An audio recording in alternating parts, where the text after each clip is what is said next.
All right. And we are live. How is everybody out there tonight? Am I coming through loud and clear?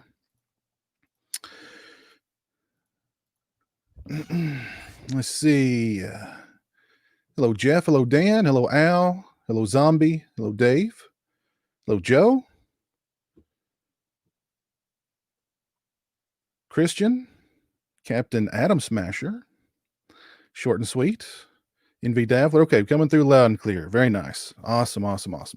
We have got a very, very special show for you guys tonight. And of course, it is Friday the 13th. So it's the perfect day for this very, very special stream. Without further ado, I'm going to go ahead and start introducing my awesome lineup of guests tonight. My first guest, oh my God, this thing is so heavy, is the author of this epic tome, The Crystal Lake Memories, The Complete History of Friday the 13th, Peter Bracke. How you doing, Peter? Hey, Piz, how you doing? How's everyone out there? Happy Friday the 13th. Yes. Peter, I think I need to give you a very special thanks because without you, none of this would happen tonight. You put in a good word for me with Jamie, and so you helped make this happen tonight. So thank you, sir. I'm super excited now. It's great. Right on. My next guest is a writer, a director, a producer, an editor, and a composer. Two films that you may be familiar with of his, Urban Legend and Valentine. I'm talking about Mr. Jamie Blanks. How you doing, sir? Hey, Justin. Hey, Peter. Hey, great to see you. Good to see you, my friend. Yes. Oh, man. Coming all the way to us from the land down under where it's morning over there. It's Saturday the 14th here in Australia. Oh, so wow. Good day from the future. I was gonna say, I'll get my lottery numbers. Right on. From the future. He's here from the future. I mean, come on. But thank you for joining us tonight, Jamie. It's a real pleasure. My pleasure, Justin. I'm glad to be here, my friend. Yeah, you'd made yourself known in a couple of other streams in the chat, and it was very nice. You had Alan Howarth on. I was so excited. I'm a huge fan of Alan Howarth. So that was really great fun to get to talk to him. Yeah, that was really fun. He, like I said, I'm not going to pretend like I understood everything that he was into, but it certainly. Yeah, he's like synth level 101. He's pretty amazing. Yeah, I just grinned and nodded. But yeah, that was a good time. But thanks for being here tonight, Jamie. I appreciate it, man. Oh, I'm really looking forward to it, Justin. My next guest is a master of horror, an icon. He deserves really no introduction. Without him, we would not have this. And I'm talking about Don Coscarelli. Bit of a headache, Don. I thought this COVID had me down. All right, sorry for the cheesy opening. Hello, everyone. Jamie, Peter. Hey. G'day, Don. Justin, Good great to see you, to brother. see you all. Well, thank you, sir. Thank you, Don, for taking the time out to do this. It's a real pleasure. It's kind of a domino effect here. Peter helped hook me up with Jamie. And then as I was talking to Jamie, he said, "Hey, how would you like to have Don Coscarelli on?" And I went, "I don't know. We'll try and fit him in somehow." So, Jamie, what did you get me into here? Well, I remember when we did the three of us did the Valentine commentary together, and after that, I thought I never want to do a commentary track without Don ever again. That was a fun time. whatever. Right. Doesn't matter what the movie is. You got to have Don Coscarelli along to talk about it. Of course. But the chat's going crazy. Everybody's really excited about tonight. We will do kind of a Q&A thing toward the end of the stream. I will make a link available so that you guys can actually jump onto the stream and ask a question, make a comment, all that good stuff. If you're a patron, I've already shared that link on Patreon. So, but we'll make that available a little bit later on for everybody else. But wow, I never thought I would be doing a stream with Jamie Blanks, Don Coscarelli, and Peter. It's the power of the internet. I'm the third wheel here. Exactly. No, Oh, no, hardly. no, not at all. Not at all. I mean, we're all big horror fans here. Don, Jamie, you've successfully made horror films. Peter, you've successfully written about horror films. I've watched a lot of horror films. What was everyone's first experience with the genre that made them fall in love with it? You want to go first, Peter, or? Oh gosh.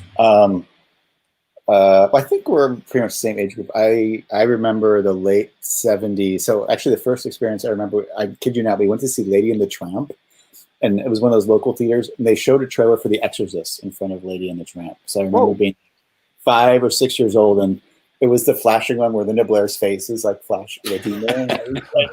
But I remember loving that feeling afterward, and I think the first one I saw in the theater was When a Stranger Calls, the original. It scared the shit out of me. My sister had to take me to the lobby because I was just like, but after that, that was it. I was like, I found, discovered Fangoria and all that stuff. So I think it's probably When a Stranger Calls. Yeah. And then I remember seeing The Fogs. That was the first R-rated movie I snuck into. And that's still my favorite horror movie of all time. I think me and Jamie. Yeah, me too.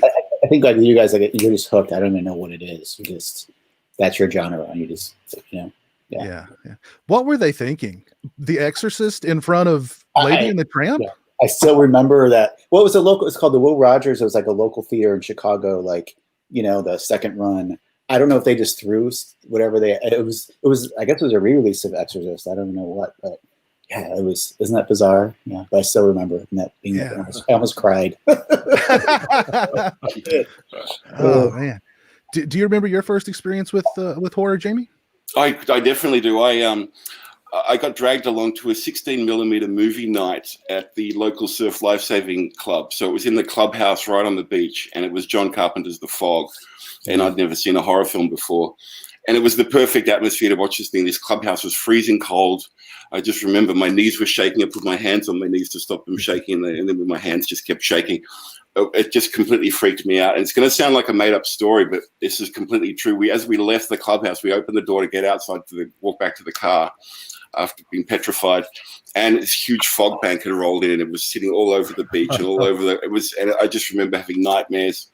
And I think about a couple of weeks later, I saw John Carpenter's Halloween on television, and we didn't really celebrate Halloween much in Australia. But then it's sort of like my parents said, tonight is Halloween. And then I was just convinced that Michael Myers was going to come and murder me in my sleep. So, yeah, it was those two films that kind of got me hooked. And then I think I watched Amityville Horror and a bunch of other stuff. And then we got a VCR, and then it was all over. I became obsessed. What about you, Don? Well, the thing is as they say, that first horror movie that really scares you, it's like a first crush. It sticks with you for a long time, and I think that's why the horror community, the fans are so passionate. Because these movies then made an impact, and some of them might have not been the greatest movies, but it's like if that's the one, that's your movie. Yeah. For me, I going way back, I mean, I can walk my way back through each of you guys and your comments. I actually saw Exorcist in the theater when I was 17, and I had not read the book, didn't know anything about it. Walking through Westwood, I know, Jamie, you're really familiar with Westwood. It was the place to go see movies. Yeah. And I think it was the National Theater, or maybe it was the Village. I can't remember exactly, but there was like a line 3 blocks down, and I was with a good friend of mine, Paul Pepperman. We ended up making Phantasm together. Yeah. So let's go see this movie. And it was so sold out that we were in the front on the right, the front seat. So it's just like there. And there was this palpable feeling, this communal feeling in the theater of like every time the good guys would go up the stairs, you'd be going, don't go up the stairs again. It had that effect. But jumping back to the movie that really freaked me out as a kid, listening to you also, I was thinking that how important television is, because when you're a kid, you're watching yeah. television. A lot of times you're watching it by yourself, Mhm. and you don't know what you're watching, and you might see a piece of something and it'll really freak you out. And I saw this very weird movie, a black and white picture starring Hans Conried, called The Twonky. Has anybody ever heard of that movie? No. Okay, well, basically the setup is that an alien has taken over this television set, and it's the television was on this, like, it had these legs and it could walk, and it followed the character up the stairs, and it would shoot this Wow. laser beam out from it. And yeah, I didn't even see the titles. I just saw this freaky effect. And, going back, I think it's on YouTube now, and it's pretty darn cheesy. But, I think I was like in 3rd grade and I was about to go to school, and it just freaked me out. So anyway, that one stuck with me for sure. Along with Godzilla, Frankenstein, Dracula, Wolfman. I mean, I had all those models and loved it all. Still love it. Was there anybody freaking out in the theater during The Exorcist? The stories are, of course, people were bailing out halfway through, and a guy had a heart attack watching it. People were passing out. Man, that was great publicity. Looking back on it, it's the kind of thing we could only hope for as filmmakers, But no, I remember the one I thought you were going to say. The one I heard was about people vomiting in the theater. Oh yeah. Out of terror. That would be a horrible thing to have that happen next to you, of course. But yeah, I didn't see anything like that. Other than I was just personally, and being a bit of a lapsed Catholic, it was like, drove me right back to the church. My St. Christopher's medallion and my crucifix, and I'd to go to sleep with. I'm sure the attendance at the Catholic churches after The Exorcist came out skyrocketed. Oh yeah, everybody was back there, trying to get right. You know what I mean? all those Ouija boards got frisbeed right into the garbage, and yeah. So that's very cool. I think mine has to be watching Halloween 2. On television with my mother when I was very small. I remember the scene where the guy gets hit. The guy, what's his name? He's wearing the mask, but it's not the Myers mask. He gets hit by the police car, and he's pinned. Ben Tramer. Ben Tramer. I can't believe I forgot Ben Tramer's name. I'm always saying, Ben Tramer, never forget, R.I.P. But I remember he got hit. It wasn't that he just got hit by the car. It's that the car pinned him up against the hippie van. Then the hippie van in the car exploded, and he's just standing there burning to death. I remember thinking, that poor guy, he got screwed over bad. Happy Halloween, motherfucker. Yeah. You get hit by a car, pinned against a hippie van, and then you get roasted. Wow. But that's the only thing I remember about it. That night I was scared, and I asked my mother, can I sleep with you? She said, sure. I was 18. You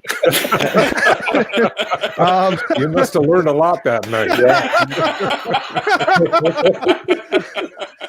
But sometime during the night, we had this big fat cat named Morris. He jumped up on the bed on my mother's legs. She said she grabbed me and pulled me to her and screamed in my ear as loud as she could because she thought it was Michael Myers had got her. I didn't budge. I didn't wake up. I didn't make a peep. I just slept right through the whole thing. So I'm a sound sleeper, I guess. But that's one of my earliest horror movie. When I think of what was the first horror movie I saw, it had to be Halloween 2 with my mother. Well, I just think we were very lucky, people of my era, that we grew up with the video store and access to all those movies. Because prior to that, I remember staying up. It was a while before we got ourselves a VCR, and I would stay up late at night to watch Hammer movies and stuff. Set the alarm for 3 a.m. to watch all that stuff. But just having access all of a sudden to all these movies, and being the 80s as well, where there was just horror movie, a new horror film coming out every week, it was a really good time to get into that genre. Another thing about the video store is, a lot of people have never been to one, don't remember, is you would go, and I remember like part of the fun was spending like the hour going through the rack to decide what you were going to watch. Because when you took those 2 or 3 movies home, that's all you had the whole weekend. So I remember watching them over and over again. So, it was kind of a whole ritual aspect to it. It was like the Saturday early evening thing, you know. Yeah. You'd see all your friends there, you know, because they were local, and so you'd see the neighbors and whatever, and you kind of check out what they're renting, you know, see what their tastes were. But and you can get a good understanding of someone's tastes and how bad their tastes are based on what movies they're renting. You know what I mean? So it's like if I would see like a teacher of mine in the video store, like, what are they renting? I knew he was a dumber than a nail. He's. You know what I mean? I knew it. Well, I remember working in a video store when Phantasm 2 came out in Australia, Don. So we had all the merchandise and the little spheres that hang from the roof. And so I remember when it came out, being so excited because in Australia, as you well know, the film wasn't called Phantasm. It was The Never Dead. That's there was this sort of Richard Franklin, Psycho 2. Richard Franklin had made this sort of semi-porn thing called Phantasm with an F. I wanted to know, did you ever see the original Phantasm with the F? I've got it. You know what? I've never actually watched it. It's one of those Tony Gannane things that sat on my shelf, and it's just never been a night to watch that one. I just never. Yeah, the distributor had acquired the rights for Australia, Village Roadshow, and then I guess they were going to put a big release going, and they just freaked out because they thought, oh, we can't put it out because this softcore porn movie Phantasm with an F had just come out. So they came up with another name. And the interesting thing about it was I always liked that name a lot. And I've always thought I should do something, Yeah, the Never Dead's a good title. Never Dead is a good title, So anyway. That is a good title, yeah. Other thing, though, I got a bone to pick with Melbourne there, which is when original Phantasm opened in Melbourne, or across Australia, the projectionist unions went on strike. And I understand that the unions go on strike a lot down under. Can you imagine? They did during that era, yeah. One of the biggest parts of your release, suddenly not one theater played it in Melbourne. And they had all the ads and the posters up. It was. I didn't know that story. That's that interesting. Oh man. Yeah. Well, was there a particular horror movie or a movie from any genre that made you guys want to pursue filmmaking as a career, Don and Jamie? You go first, Don.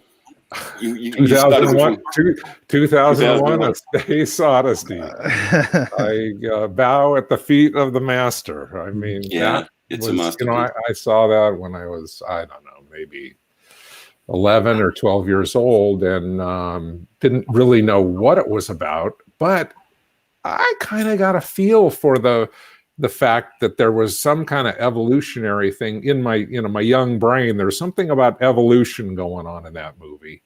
And then of course, at the time it was it was, some of its great success was notorious as a drug film because of what they called the trip sequence. Yeah. And so I went and saw it again and again and again, and it was a movie that just held up. And then I learned a little more about Kubrick, and there were all these photos of him with an Aeroflex 2C, and filming his scenes. And he's the one that I got the feeling that there was a guy who makes the movies or comes up with them. That's where I got started. Yeah, that's awesome. Yeah. I don't know if there was one film in particular that got me hooked. It was just that I became such a fan of the whole genre. I just eventually thought, well, I really want to have a crack at making a couple of these. So my early films were just kind of like rip-offs of The Fog or Halloween, things like that. But it was, and the fact that Carpenter scored his own movies always really appealed to me. And they were really simple scores. So as a kid, I could figure them out on the piano by ear, and slowly, I think you mentioned to Alan Howarth last time he was on your show, Justin, that Halloween was the first thing I taught myself to play on the piano. So I love the fact that he was scoring and making his own films. And it was just one of those things that happened. I think it was 1983 the first time I made my own film with school friends and stuff. And it was great fun.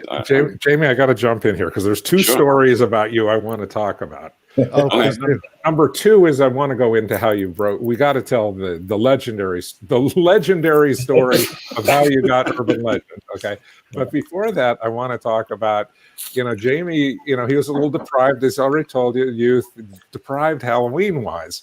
So he was in Los Angeles, staying here with his lovely wife Simone, and we invited them over for Halloween, and Jamie said, "Oh, can I bring along my keyboard?" And so I kind of decorated the house up there, and this was back when we'd get a lot of people would come, and set up this little area. It was almost like a little Phantom of the Opera thing where Jamie could play, and he scored Halloween night. So as each kid came up the walk, he could kick into their theme song. Like Inspector Gadget kid came up, and he's going doot doot doot, Oh, And I remember Oliver Stone came up, and I launched into the theme from JFK. I remember that. Yeah, that was so, because he at that time he lived up the street or down the street, Right. With his kids. That was pretty cool. But anyway, now we're in early formative years. Look, you have a little success in the movie business, you always meet aspiring filmmakers, and they're always talking to you and asking you, well, how do you get into the movie business? How do you do it? And so I think that, I'm sure Jamie's the same way. We listen to stories about how friends got into the movie business. We kind of collect them because we need to have something to talk about when we meet aspiring filmmakers. And I think I always tell Jamie's story because I really think it's one of the most beautiful stories, actually. And I'm going to let Jamie actually tell it now. This is just a setup. But I want you to tell him all about how the Scouts came to Australia and you heard and what happened, and you created the character that then they used in the movie. Okay, so tell it, Jamie. I set it up for you. My student film got seen by a talent scout from Propaganda Films, which was where David Fincher and Michael Bay were doing commercials, and they just started up a management division. And he'd come out to Australia and looked at a whole bunch of films from the New Zealand film schools and the Australian film schools. And he saw my film. I think it was one of the last ones on the tape. He was almost about to give up, and I'm glad he stuck around to the end of the tape. But he saw Silent Number. And he said, look, he called me up one day, and I was working for Fred Skepsy at the film house as his editor. Fred Skepsy made Chanted Jimmy Blacksmith. And great director. He's a fabulous director. And he said, look, I'm from Propaganda Films in Hollywood. Would you be interested in taking a meeting? I'd like to be your manager. And I couldn't believe it. I thought maybe someone's having me on, But I went and met Simon, and it was fabulous. We got along great. He started sending me screenplays to look at and to respond to. And one of them was a script called Scary Movie, which became Scream by Kevin Williamson. And I remember doing a big set of notes for the Weinsteins and everything. Didn't get anywhere with that. Obviously, Wes Craven put his hand up, and he was the guy you hire when you're making a film like that, But then the next one came along. It was I Know What You Did Last Summer. So I thought, look, same thing is going to happen unless I do something drastic. I really only had my student film. And I thought, well, what I'll do is I'll go through the script as though I've shot the whole thing, because I only had, I think, 3 or 4 rolls of 35mm, like short ends and things that I could use to shoot. And I thought I'll just highlight all the things that would have made it into the trailer, and I'll just shoot those things. So I'll just make a fake trailer for the movie. Came up with the look of the fisherman with the hook thing and everything. We shot this trailer over a couple of weekends with some actors who were doing me a favor. One of them's gone on to have a great career now and everything. But it was just shot really quickly over on 35mm, and then we brought it back to Fred's company where in nights I would just go and edit this trailer together. And I spent about 3 or 4 weeks waiting for a guy to do my sound, and it just kept taking longer and longer. He had to slot it in around other jobs that he was doing. And he finally did the sound, and I finally flew the tape over to Neil Moritz, who said, I would have hired you to direct this movie based on that trailer had it only come in a couple of weeks earlier, because we've already hired a director for that movie. But don't worry, I'll find something for you to do. If the film's a success, you can do the sequel, or if there's something else that comes up, I'll throw it your way. And then I didn't hear anything really for a year or so, until one day I'm mowing my lawn out the front and got a call from Neil's company saying, we're sending you a script. This thing is pre-internet. They were couriering it over to me. Read it and call it, and that was Urban Legend. And then I flew over to have a meeting on that, and it was literally we Yeah, go. You're starting now. This was like late January. The film's starting to shoot 20th of April. Like you're in pre-production. Go. So yeah, that's how that whole thing happened, and it was crazy. Well, I'd read Robert Rodriguez. Robert Rodriguez wrote a book called Rebel Without a Crew, and that's kind of what gave me the idea to do the trailer. It was like a diary of how he got from El Mariachi to Desperado. And his agent, Robert Newman, I think he was the one that I sent the tape to as well. I'll send it to Rodriguez's agent. If he's into new talent, he might be open to looking at me. He became my agent. It all clicked into place. You know how these things work, Don. You can be as prepared as you want to be and as you can be, but luck plays a huge part of the whole game as well, doesn't it? But listening to your story, you're too modest, Jamie, which is why I love you, of course. But the thing is that Jamie really created that fisherman look, because I've seen the video and I watched. I went, wow, that's the guy with the hat and the hook. Well, I mean, Steve Merkovich, who cut that film, also ended up working with me on Valentine, and he said, "Yeah, we all watched your trailer. Neil made us all watch it as he was shooting." The great thing about the trailer too is you haven't lived until you've seen I Know You Did Last Summer with Australian accents. That's right. Just trying to do American accents. We have the trailer. Oh, and no. This is a world exclusive event that you're only going to see. Yeah, here we've never let this be seen before. Yeah, never let this be seen before. We should be charging. We should be charging. But I say that, and then we just get a super chat from my buddy Nico. Thank you, Nico, for the super chat, sir. He says, "Blanks, Bracke, Coscarelli, pizowell, aka Too Much Talent. Greetings." Oh, that's so sweet. Thank you. Thank you, sir. Thank you. But yes, we have a world premiere event right now. I also want to say, you mentioned Silent Number. That movie that short film is available on YouTube. I highly recommend it. Yeah, you can watch it there. Check it out. I watched it with Jeremy the other day. He came down while I was about to watch it, and I said, "Hey, do you want to watch this short movie?" Yes. He sat down with me, and at the end of it, he goes, "Sad." I said, "Yeah, a little sad." It's a sad story. Yeah, but look it up. Silent Number. It's on YouTube. Now we have a premiere event. This is Jamie Blanks' trailer that he created for I Know What You Did Last Summer, and then they basically just completely ripped it off. I'm just going to say it. They just completely ripped it off. They did. They absolutely did. So let me set this up here real quick, and we will. All right, there it is. Let's make it a little bit bigger, and here we go.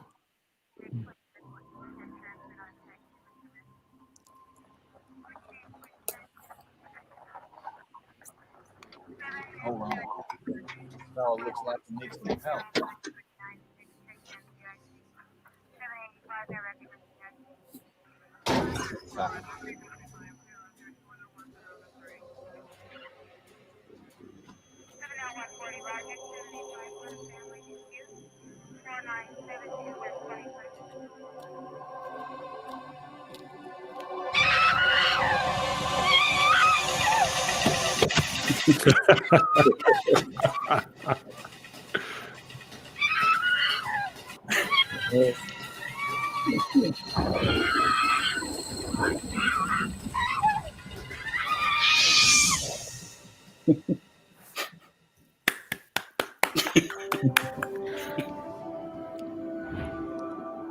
Forecast plenty of sunshine through today with seasonal temperatures, which should recharge.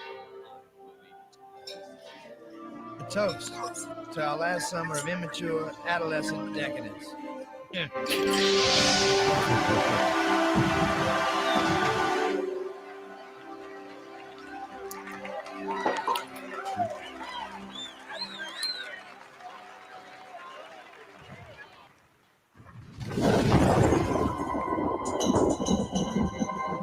He was still alive when we dumped him in the water. So you can call it an accident all you want. But he died because of us. I love that shot of the hands. My parents' swimming pool. Yeah, it's the same handwriting. So.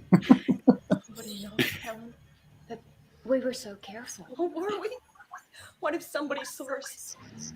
What if somebody else was there that night?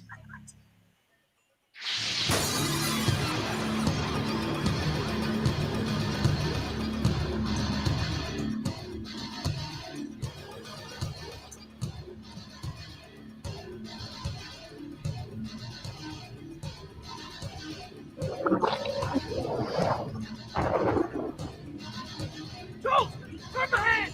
Hurry up.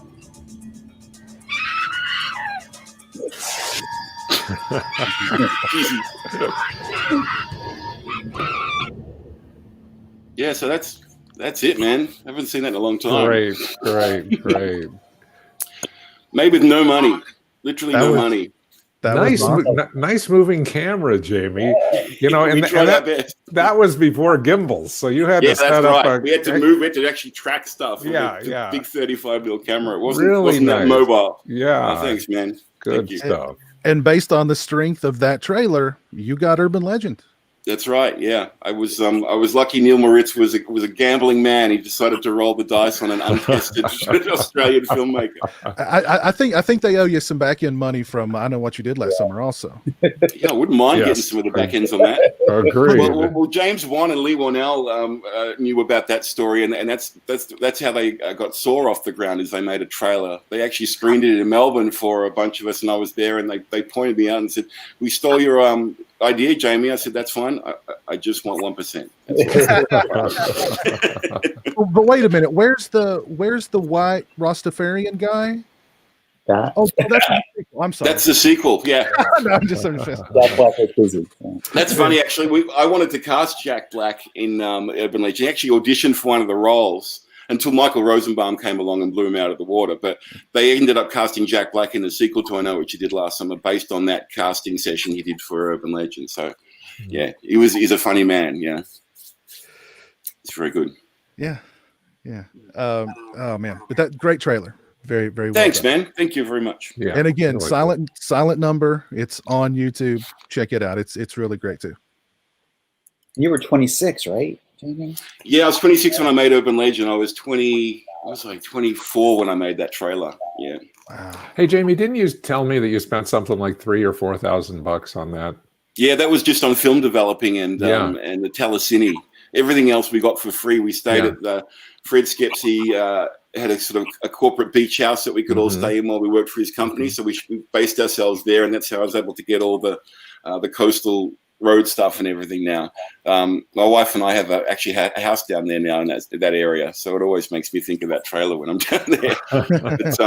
But everything else, all the actors work for free. The poncho, I think, cost me $5 in a Nami disposal store, and it was done on the cheap, you know. But it worked. Hey, I'm gonna, in honor of tonight, I'm gonna make a cheers to you guys with some Rowdy Roddy Piper, all out of bubblegum flavored soda. Oh, nice. Cheers. Nice. I just watched They Live the other night with my wife. What a great movie that is. God, I love that film. Yeah, Great film. It really is wonderful. I heard Roddy Piper said in his later years that he said that, man, you know, that's not a that's not a fictional film. That's a documentary. That's true. What do you guys think the future holds for this cinematic experience? You know, physical media has been on the downturn for a long time. Don't say that, Justin. Don't say that. Yeah, man. that's tough. It's like COVID is breaks my basically heart. COVID has basically crippled the theater chains. I mean, are we all just going to be streaming everything and storing everything in the cloud from now on? What do you guys think the future holds? I think a lot of motion pictures will be consumed at home, but I'm hoping we'll never see the end of the theatrical experience in our lifetime. Surely, once COVID's over, once the vaccine's distributed, life can go back to normal at some stage. So, I would hope it's not the end of the theatrical experience. Christopher Nolan's Tenet just opened here on Thursday, so I'm planning to go and see that in a very empty theater next week. But when Pfizer announced that they have this vaccine that's supposedly 90%, you know, it's 90%. Yeah, effective. Yeah, 90% effective. Yeah, that the cinema stocks for the theater chains skyrocketed that day. That's great news. That's good news. Well, you know, the thing is that, you know, age-old sayings from the exhibition community, all the old theater owners, it was always that, you know, teens want to get out on a Friday and Saturday night, and they don't want to sit around. But I really worry about it. I mean, I guess you can't fight it if that's the way it's going to go. But you think about, there's an entire generation of young kids from like 8 to 12 who just aren't getting their first movie going experiences. If this thing goes a couple more years, you'll have this like blank slot, the generation that didn't know what movie theaters were. And I just remember some of Jamie and I's best times ever were going to horror movies together. Hell yeah, man. We've had so many good times in the theater together. And, one of my favorite theater going experiences. This may not be a great story for Jamie, but it was a great story for me. I used to live in a town that was a dry town, which meant you couldn't buy alcohol there. So me and a couple of my buddies, every so often, we'd make a run to about an hour north to go buy some booze and bring it home and booze out. So we went on a run, and somebody said, "Hey, let's watch a movie while we're here." Valentine was playing. Oh wow! We go to Valentine. Something else. No. We went to. I wanted to see it. I wanted to see Valentine anyway because it was a slasher, and I was like, "Great, let's go watch it." The theater was totally empty though. Completely empty. So one of my buddies is like, let's bring in some alcohol. And I was great. So we had the whole theater to ourselves, had our feet on the seats. We're drinking booze, watching Valentine. It was a great experience. One of my favorite movie going experiences. Alcohol helps. But it was the fact that we had the whole theater was like our, it's like our living room. So it was, that's one of my favorite movie going experiences. Oh, that's cool. Yeah.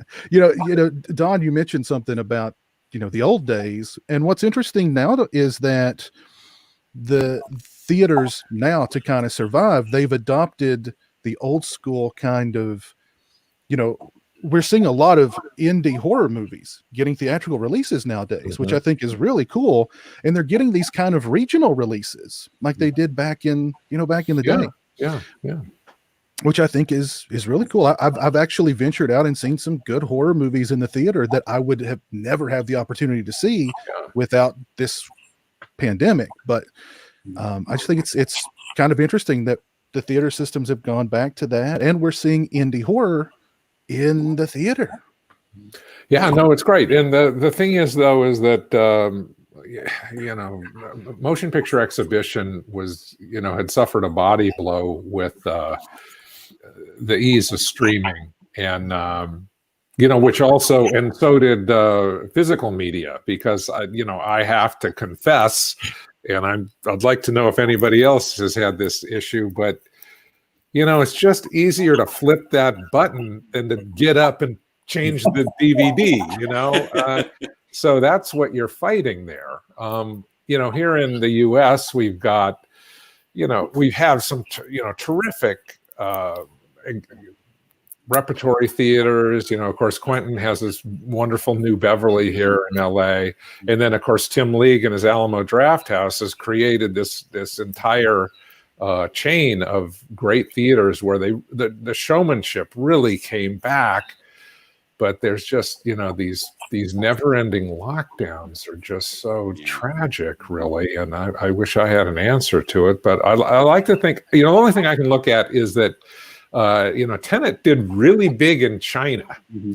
And a couple other movies have released there where they've pretty much, they've solved the COVID problem. At least they've really locked it down. And they were doing, tens of millions of dollars opening day. So I guess if that's any example, maybe once you get all clear, that people will flock back. I will, and I certainly hope that's what happens. I think it'll bounce back big time, Don, once America reopens again. Yeah. Once it can reopen again. Yeah. I'm pretty worried. I mean, I feel like this might be a popular opinion, but I do feel like the industry has to get together in the studios and say, we want to keep movie going alive. We need to keep theatrical windows. There has to be a period of time we can only see something in the theater. And I think they need to start releasing more, not just the big Marvel movies, but because I feel like when I go to a theater, I'm paying attention and connecting to that movie in a way you don't do at home with distractions.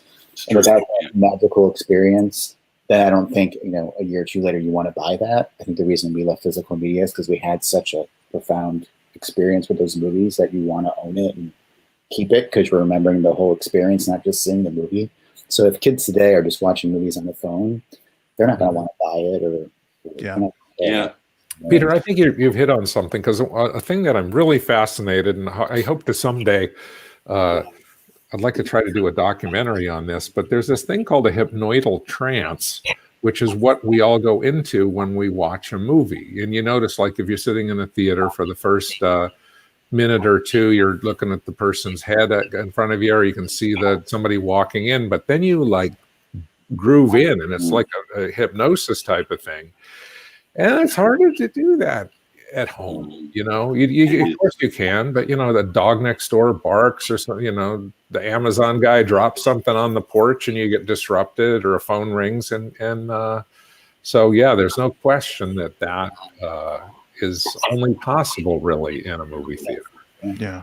And Peter, you really hit on something else too, where I hope the studios go, okay, not every movie needs to be Star Wars. Not every movie needs to be Marvel. We don't need to dump $750 million into every single movie. We can indie horror works in theaters. If you will give them a shot, it works in theaters. Personally, I'm so tired of every movie being Star Wars or Marvel.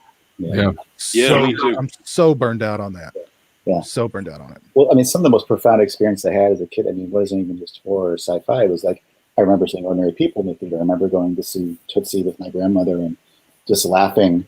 And it was a bonding experience, and it made me really close to her. And, so like this thing that only movies in theaters have to be big spectacles, I think it does a real disservice to now everything dramatic just goes to streaming and Netflix. And I mean, think about it, like in 10 years, all these streaming movies on Netflix, no offense to them, but is anyone going to care? I mean, I just don't think they're building a library. Like you think of Disney and Warner and all those movies, there's a reason like Disney animated movies are these classics that people want to buy and own, and Disney Plus can launch with all these classic movies because people saw them in the theater and had these experiences around them. I just don't think in 5-10 years, even like Stranger Things, like, are people going to care? Yeah, no, you're right. They don't last in the memory the same way, do you? I saw stuff 3 weeks ago on Netflix. It's like I'm trying to tell them, what did you see recently that was any good? And like, I know I saw something. I just can't think of what it was. I've got that same problem. Well, that leads me to another interesting question for you guys. What was the last really great horror movie that you saw? Because I mean, I had that conundrum too, where it's like, I saw something great recently. I can't remember what it was called. Yeah. It Follows, I think, was the last one that I really It Follows is a wonderful movie. I know why Jamie liked it. The way they used the score. Yeah, and it was shot like a classic 80s widescreen movie. Right, and you get those following shots, and then they would kick in that old. You would know the term for it. The old school synth now, sine wave. And it was wonderful. You go, oh, that's real. How come I've never done that in a movie? Exactly. Are you allowed to do that still? yeah, that's a good one. That was a good one. I really love that. But there's a reason why everybody is still so, we're dying for the next Friday the 13th. We're dying for the next Nightmare on Elm Street, or that familiar horror movie that we all know and love to be kind of repeated again. And it seems like we're mostly disappointed when it happens and it's not exactly the same as how it felt in the 80s or whatever. But it's still financially very viable though, Justin. Yeah. Look at what they've done with Halloween. I know. They're making mega bucks. Yeah, I know. Yeah. I really I look at the new horror stuff today and I think, is anybody going to be talking about this movie in 30 years the way that we've been talking about Phantasm or Halloween? And I can't. Peter and I had this very conversation, didn't we, when you were in here in Australia? We just talked about that exact same thing. Where are the movies that you're going to cherish and remember? Like, where are the Phantasms? Where are all that great stuff anymore? It's just they've done studies where part of the reason you attach to something is if it's more scarce. And I remember being a kid, I remember having to wait 3 hours to see Empire Strikes Back. And then I remember thinking, I'm only going to get to see this movie once. It's not going to be years until I see it again on TV, maybe video. So I was so into that experience because it was so precious, and now everything's so easy to get. Like you go to Netflix and there's like rows of 5,000 movies. Yeah.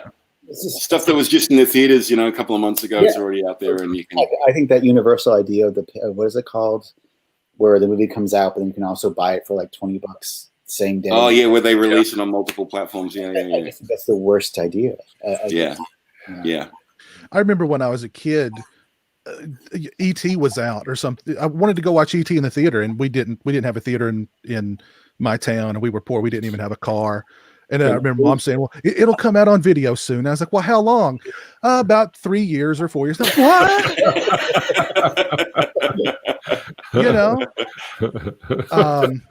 But that's why it's so special to you, and you're so excited to see it because it was limited, it was precious. Yeah. Yeah. But it seems like instead of trying to make your own Phantasm, you're trying to make a Phantasm movie. You see what I'm saying? Or instead of you trying to make your own slasher movie, your slasher is basically just another Jason. So you're making, I don't want to. What was the Adam Green movies that were big for a little while? Hatchet. Everybody was like Hatchet. Hatchet's really just another. I mean, the Victor Crowley, just another Jason. So there's nothing that differentiates it from Friday the 13th except it's gorier.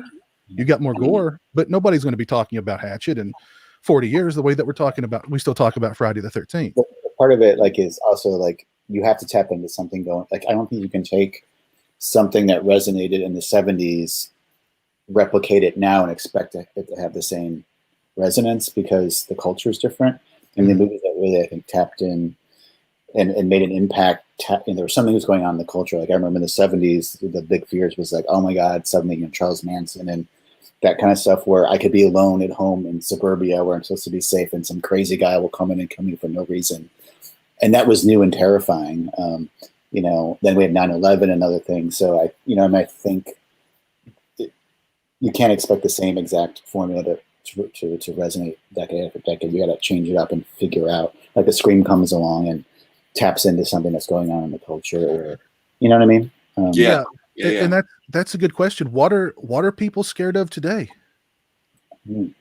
What are the common fears of today? Politics. I've lost my cell phone. Where's my cell phone? Oh my God. The killer steals your cell phone, and then you just slowly die from not having your cell phone. What are those movies, Unfriended or whatever? Where they're all on their computer and I guess they're afraid of the internet. I haven't seen them, but yeah. Kind of like that. I don't know. Oh, I think we lost pace. Well, before we move on, in Adam's defense, he made a hell of a movie in Frozen. Did anybody see that? Yeah, that was good. That was really I love that idea about the kids getting forgotten on the ski lift. Chairlift. Yeah, it's terrifying. Yeah, I really like digging up the Morrow too. Oh yeah. I like that one too. Yeah. Well, actually, what was the movie you guys just said? It Follows. That kind of tapped into something kind of new, right? A little bit. Yeah, that was very effective. Nightmare Fertilizer, actually, that one. Oh yeah. I loved It Follows. How do you guys feel about purchasing digital media? Well, you don't really own it if you purchase digital media. You get a license to use it. You don't actually own anything. I want digital media. I want it stuck on my shelf. Yeah, I remember. I did that for a few movies, and I learned my lesson because all of a sudden I went to iTunes and it demoted it to 720p because the 1080p was out of license, and suddenly my computer was shining looked like shit. So I realized I'm not buying anything digital anymore. Oh wow! Yeah. I didn't realize that you could lose it if they lost their. Yeah, they can change the resolution and I bought some stuff early, and I remember I think I switched email addresses, and it just disappeared into the video. Wow, again. Yeah. Well, Amazon is actually being sued right now by a young lady claiming false advertisement because when you go to Amazon, you can rent or buy something. But if you buy it, you don't really buy it. Right. And Amazon basically said, well, she just didn't read the fine print, because in the fine print it says buy doesn't mean buy anymore. So because we all read that fine print when exactly. Exactly. Yeah. Because if because of licensing agreements, or because of quote unquote other reasons, that movie could be pulled or that movie could be edited and it's just gone. And the money that you spent for it, you're not getting it back. Yeah. That's digital media these days. No, I like physical media, Justin. I'm a big collector of that stuff, and yeah. Well, look, having been around the business a little while and having had to distribute a couple of my own movies, the studios and the film owners, there's a tremendous push for them to try to maintain physical media and maintain theater going, because the profit margin is just so much bigger exponentially. I mean, you can look back into the day. We all know about the days in Anchor Bay used to sell Army of Darkness in like 10 different versions, right? You know, and there was a method to that craziness, because they they'd be selling the disc for $25. It cost $1 to make. Because I'm the asshole buying every one of them. I need the boomstick edition or that one. Did anybody have that one that had the Book of the Dead and it was made out of this rubber? I've got two of them. One's signed by Raimi, and they're all falling apart at the seams. The only reason I keep them on the shelves is because hold on. Okay, go for it. But anyway, so so there was like a $10 profit margin on each sale of a physical good, and now even the studios, when they get a good deal licensing it to a streamer, they're getting like a quarter or 50 cents for each play, and it doesn't equate.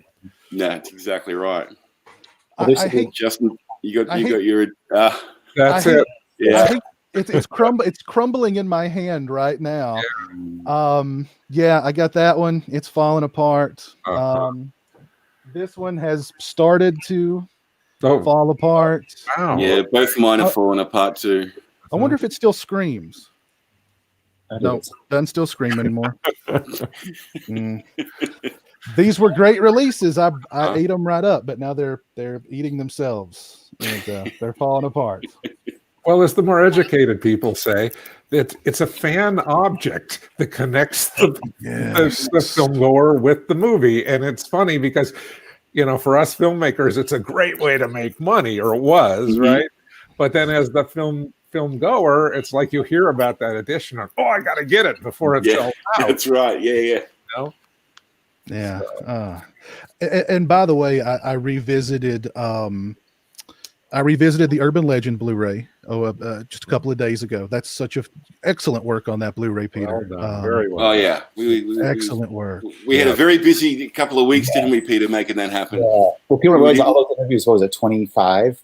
Yeah, we did. We were doing Valentine Urban Legend at the same time, and then Eddie was getting stuff for the Friday the 13th box set even way back then. I remember we went over one day and interviewed Keith Gordon, which was fantastic. I got to meet Keith Gordon. It was a very busy couple of weeks. We would just go. And I've got to thank Don. You lent me a set of wheels to get around town, Don. That's right. Yeah, you guys were really covering ground. We were very busy. Yeah, we were very productive. I had a moment near the end when we were doing the Valentine commentary. I don't know how to say this, but I was like, I do remember. It was like 20 minutes into the movie, and I just had this weird, like, I'm fucking sitting at Don Coscarelli's house watching Valentine. How the fuck did this happen? That was a fun afternoon, though. Oh, that was so much fun. You rarely get forced to sit with your friends and watch a movie and talk about it during it. Yeah, it's right. It doesn't happen that often. It was a great day. I really enjoyed that. Yeah. I'm pretty sure Peter told me about that commentary because I loved Valentine the movie. And I believe, Peter, you mentioned like, hey, I'm recording the commentary tomorrow with Jamie and Don Coscarelli. And everything. What the hell? Don Coscarelli? Oh, cool. Hey, But both of these releases are fantastic. I got to visit the set of Valentine. Jamie it was one of the greatest days of my life. It was a fun crew went off to lunch. And I think we're doing Denise in the jacuzzi with the drill sequence. And I'm like, I'm here with my hero, Don Coscarelli, my buddy, plotting out the shots that we're going to shoot after we get back from lunch. And I just thought, how good is that? Yeah, and lovely. Imagine sitting around for 3 or 4 hours and watching Denise running around in her swimsuit with Jamie going over. I was Trying to be very professional in his direction. I was going to say, if ever there was a good day to visit the set, it was the Denise hot tub scene, right? She was such a great girl. So lovely to work with. Yeah, wonderful. Yeah. She seemed really cool on the interview that Peter She is did just with her. fabulous. They all were actually. Every single person on that movie was just wonderful to work with. I really like it. You interviewed Denise Richards, right? Yeah, yes. Peter did that after I went back to Australia. I remember that day because it was literally the day before all the fires hit. And remember all the fires? That's right. It was right a day before. later, and then I remember she was this has never happened. We showed up. She personally came out and she's like, oh, can I help you carry your camera equipment? That's Denise. Yeah. What? She's a trooper. She's the best. Who does that? So. And I was nervous about working with Denise because everybody else I kind of met before we started filming the movie. Denise was on another film and it was sort of joined the movie 1 week in. So I've got a really good relationship with all my actors. I'm a bit nervous how it's going to go with Denise. I hope she's not going to be, and she was the best, absolutely the best. I'm just jealous. I've got my Starship Troopers Merida pulse rifle prop that I bought off eBay like 15 years ago. Oh, we can get that signed. We can get it signed. Yeah. I can make that happen for you, brother. No problem. Okay, you hook me up. Okay, we'll do it. Oh my goodness, yeah. Jeez, oh Pete. I always loved the character in Valentine. The actress, she's Steven Spielberg's stepdaughter. Oh, Jessica Capshaw. Yeah, Jessica Capshaw. Yeah, I always really felt bad for her because really, and you say this in the making of, like, she could have really had something with this Jeremy guy, and really it's her. She's the reason why everybody dies. You know what I mean? Yeah. So she brought a lot to that character that wasn't really there on the page. She really did. She gave a lot more humanity to that character. It was kind of an awkward situation when we were auditioning people for that role. She came in for one of the other girls, and I remember being there with Dylan Sellers, the producer, and he said to me, "Jamie, get her to read for Dorothy." I'm like, "Dorothy's the big fat one. What are you talking about?" She's like, go up and ask Steven Spielberg's stepdaughter to stay and read for the fat girl role. So I very tactfully explained. Obviously, it's not going to be as it's written on the page because she's a beautiful girl, obviously. But she's sort of morphed into that character, so I had to do a little bit of tap dancing there, just diplomatically to make sure she wasn't upset by me asking her to read for that role. But I'm so glad she read for it. She was just amazing. And sadly, she was the first one I had lined up to do an interview for the Blu-ray, and because dates got moved around a little bit, she was the one that I ended up not being able to get for the disc, which was a real shame because I'm very fond of Jessica. She's a great girl. Yeah. I always really kind of felt for her character. Yeah, she did a good job, I thought, giving a bit of pathos. Yeah, she did a great job. Don, tell us about your book, True Indie. Oh, thank you. Well, I have a copy of it right here. Hey! Oh!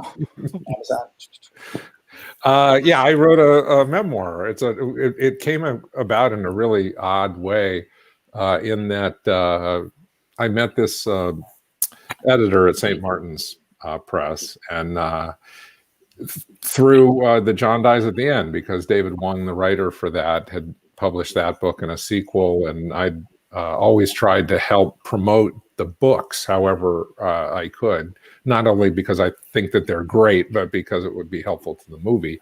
And got to know Peter Wolverton, the editor there, and he had just published Bruce Campbell's memoir, and he thought, well, if Bruce did well, I got to get Don to do one. Well, I didn't quite do the Bruce numbers, but it was an interesting experience, and it was something that I'd never really written a book before, but I had actually read a great autobiography by Chris Jericho, one of the wrestler. And what I loved about it, it was very short chapters. He'd tell a story, one story. And I thought, well, I could probably do something like that. And I wasn't able to do them as succinctly and quickly as he did. But, just tried to tell the stories. And it ended up really being, less about my movies and more about, how to make movies in the independent world. You know, because That's great. done a lot of different scenarios, and yeah, it was an interesting time to put it down. But it is weird though. From time to time, I run into somebody who's read the book, and they know these things about my life that I forgot I put in the book. In that respect. Well, your mum was a novelist. She was. Thank you for bringing that up. Yeah. She's not with us anymore, but my mother, the first novel she ever wrote was the novelization to Phantasm. And I've got to get a copy of that. Well, that's a really rare one, let me tell you. I bet you it is. But her name was Kate Coscarelli, and she wrote there was a desire after the movie came out for a novelization, but by the time she finished it, it was too late to put it out in the U.S. And so, but the Japanese were all over it, so they took it and translated. So her first published book is in Japanese. But then, based on that, she ended up writing a novel and sold it to a major publisher, and it became a bestseller. And it was just a big deal and a really exciting thing for our family. My mother, I think she was at age 55 to suddenly have this novel writing career. Oh, how fabulous! She wrote 6 books and seven books, and it was cool. That's really cool. Do you still have the manuscript of the Phantasm novelizations? I think if you put that out now, people would love to read it. Oh, yeah. You know, it's a really good idea, and yeah, thank you, Peter, for bringing that up. I think that's something that I got to get that out, because it's it's interesting, because just recently, gosh, I think I saw it. I think somebody did a review of it, amazingly so, and liked it, and so yeah. Good idea. We should get that out. That's a really good idea. Not to segue back too far, but I was in a bookstore one time and I found the Tom Savage novel that the movie Valentine is based on, right? Wow. So I pick it. I'm like, it's based on the title of a book by Tom Savage. So I pick it up and I start reading through it and I go, wow. This is not the movie. Where's the hot tub scene? Exactly. Where's the hot tub scene? But yeah, the term indie movie is something that's really evolved over the years. I think today when people hear indie movie, they think, oh, low budget. Yeah. What does being indie mean to you, Don? Oh,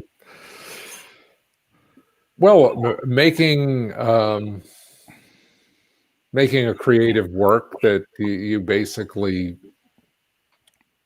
have control over making, and doing it in a fashion where you're having to not having a lot of money and getting it out. And I don't know how an indie movie can be called an indie movie if it has distribution built in already. Indie movies have to go through the process of trying to get somebody to distribute them. That's just part of the challenge and the horror of being an indie film director. There are a lot of movies that there was a period in the early 2000s where they're making a lot of, quote unquote independent movies, and a lot of them were costing $10 to $20 million. And I don't know how you could ever call that an indie film. But it's that old smell test. It's like, you know it when you see it. Like, let's see, is Tobe Hooper's Texas Chainsaw Massacre an indie movie? Yeah. That was an indie movie. The first Halloween indie movie? Yeah, for sure. Yeah. So when you have the major studios creating indie wings, you know what I mean? It's kind of... Yeah. And it's interesting how all of those indie wings ended up closing up shop. Mm-hmm. There's a lot of changes in the movie business. I was thinking the other day, because of course, Jamie, you started shooting your movies on film, right? That's right. And I was thinking about how, when I first started making movies, up until, when Jamie you were making your early movies, we were making films the same way Buster Keaton was making them. I mean, you had this camera on a tripod with the film racing through it, and the gate and all that stuff, and it hadn't really changed for almost 100 years. And then like in one 10-year period, it just changed completely. Amazing times that we've lived through. It is. Are there any It's other? funny you mentioned Buster Keaton just then, Don. This morning I was just reading a review of I Spit on Your Grave, which is coming out on Blu-ray, and that actress is Buster Keaton's daughter, apparently, according to Google. Yes. Camille Keaton is the daughter of Buster Keaton. The I had no idea until this morning. Yeah, the original I Spit on Your Grave. Yeah. Oh my God. Yeah, a bit of trivia that I just learned today. You know, my wife Shelley is a crazy Buster Keaton fan. And I wonder if I can sit her down to watch I Spit on Her Grave. Probably not. No, I don't think so. Are there any other ways that the filmmaking has changed over the years that you've noticed, Don? I mean, could you make cell phones? Yeah, cell phones. I can't believe I made Phantasm without a cell phone. It blows my mind, right? I'm thinking because when we shot Phantasm, we were in this bifurcated situation where we had this house in Van Nuys, California, that served as the brother's house, where me and the entire crew lived also, and then we had a warehouse 20 miles away in Chatsworth, and where we shot the mausoleum. We built the mausoleum in there, and I'm thinking, well, what happened back then? Like if somebody went to Chatsworth and they forgot something back in the day, you couldn't just call and say, hey, wait, come back. They'd have to get there and then turn around and drive back. So the efficiency was just terrible. But we were able to do it, I guess. Cell phones, then email. That was great. Email is fabulous. It's very useful. Laptops, Yeah. A lot of great things happen. Visual effects. Oh my God. Yeah. What about as far as getting movies financed? Could you get a Phantasm or a Beastmaster made today? Now you cannot get Phantasm. Like if there was never a Phantasm, no one would ever fund it. Okay. It's just, I got this idea about a kid that's way bigger, and there's this ball that flies around, and then they go into another world, and they fall through a portal. No. That's actually a question. I mean, because there's so much content now, like there's 5,000 streaming. It's just it seems like, well, shouldn't it be easier to get stuff made because there's so many outlets, or is that just not true?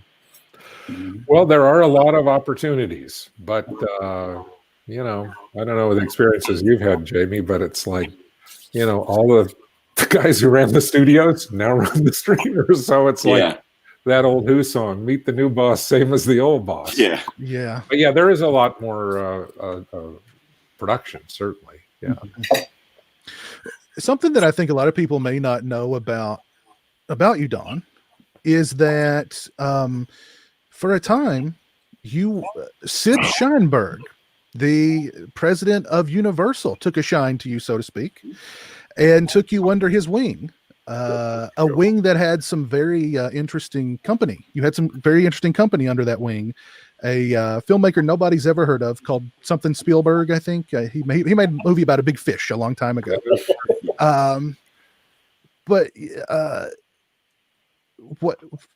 Why did you not want to take that path? Oh, the thing about when I made that first movie, it's called Jim the World's Greatest. My neighborhood friend who co-directed with me, Craig Mitchell, who became a talented screenwriter, the two of us started working on that script. We were 17 and a half years old. Okay. We shot it when we were 18 to 19, and pretty much I guess in 19, we had a rough cut version of it, which Sid Sheinberg, through the offices of a great film critic, Charles Chaplin, actually watched up in his Beverly Hills private theater. And he and his family liked the movie, and Universal bought it. So at age 19, Craig, my partner, and I, we got an office on the lot of Universal Studios. But more importantly, at that age, we had the ear of the studio president. So this became his personal project, and nobody else at the studio got the movie. He was the only one who liked it. So consequently, whenever Craig and I, so they gave us the office, we got there to finish the movie while we were up there. And then Craig and I could just walk up to the 16th floor of the Universal Tower and meet with Sid Sheinberg anytime. We'd knock on the door. Hey, Sid, we want to talk about this thing. Yeah, come on in. You know, I've never had a relationship like that since. I've never had an office on a studio lot. And so, yeah, did I make a few mistakes? Yeah, certainly. But it was an crazy, wild ride. And thinking back on it, you know, it would make an interesting movie. You know, if somebody, not me, but somebody else wanted to tell that story, because it was a real Cinderella thing. And unfortunately, they had Jaws came out and made a fortune, and our movie came out and we made nothing. And they needed called, more sharks, Con, more sharks. yeah, they called up and they said, "Oh, we're going to need that office back." You know, don't let the door hit you on the way out. Was that? I mean, was it kind of that cold with them saying like, "Well, you know, maybe this isn't going to work out"? I mean, just you know, the one movie, because you know, in my youthful ignorance, I completely believed that Universal had screwed the whole thing up. You know, but truthfully, I look back on it. You know, they tried in the context of a big major studio. You know, they got this indie movie about a, you know, two brothers, and one of them, the father character, as an alcoholic and kills 12-year-old kid. Like, see, that was like the big mistake. You're doing your first movie, don't kill off a child. You never could figure out how to end the movie in a satisfactory way. You know? So. Anyhow. Even Carpenter waited till his second film before he blew the little girl away with the ice cream truck. I was just... That's why I like that movie so much. When I saw that ice cream truck scene, right? But if that had been your path and you were, you know, under contract with Universal, I mean, Phantasm probably wouldn't have happened, right? No, absolutely not. But the thing was, is that, well, first off, I had a partner. Nobody knew which of us made the movie, so there was no interest in hiring a team. And also, you know, we each wanted to do our own things, and we just thought that all movies ended where Universal Studios bought your movie and invited you onto the lot to finish them and gave you lots of money to do that. And I then learned it's a very cold, hard world out in the indie world. Yeah, which you can read about in True Indie. Not that yet. True Indie available at all bookstores, Amazon, I'm sure.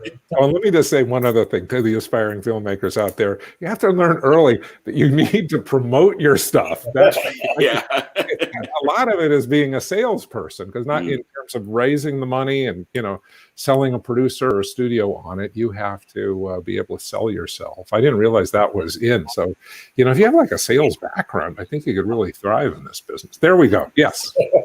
I'm gonna push that stuff. Yes. These two. Don't forget that. Yeah. Well, and don't forget this. Sam Raimi probably needs the money. No, he doesn't. I don't think he needs our help.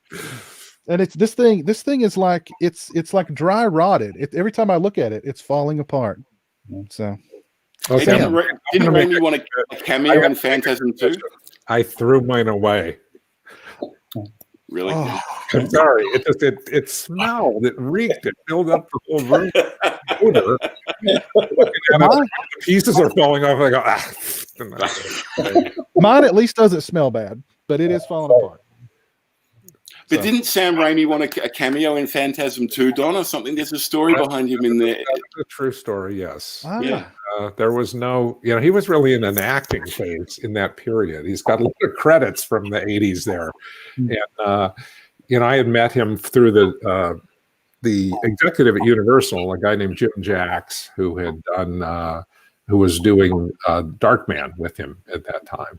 And so Sam just kept, like, you know, hinting like, oh, you know, like, want to be in the thing. And they're just, you know, the Phantasm movies are very depopulated. There aren't that many, you know, there isn't like the ambulance driver or the cop or something where you could throw a friend into it. And so I, instead of that, I thought he would be I don't think he was happy, but I gave him that little cameo in the bag of cremated remains. It said Mr. Sam Raimi, and I'm thinking like, oh, this is going to be funny because I've got this cult horror director and people will get it. You know, a few years later, you know, he's like this, you know, major Hollywood director, and people like they're going, why is that director's name on there? You know? So you're probably thinking, I should have made Sam. I should have made Sam the tall man. Yeah. He said he's pretty short. Yeah. Put these lifts on, Sam.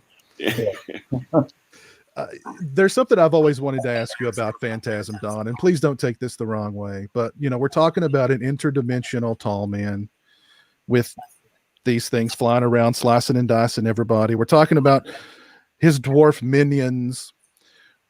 When you were coming up with the idea for Phantasm, what were you on, and do you have any left? Well, look, I'll be honest. In my my 20s, early 20s, I sampled many of the different. I didn't inhale though. Everyone else was at the time, and but the thing was, I think it was more the influences. I mean, you could ask those questions of Dario Argento. What was he smoking when he did Suspiria? It was a wilder time, and you could try to, do something. I think that was my plan. There was to try to do something different and try to build a lot of scares into it. And I think part of what makes the movie interesting is that, weaving a coherent story around all the scares was a real challenge. And so there were a lot of, gaps in logic, and risks that, younger filmmakers take, which I did at the time. Yeah.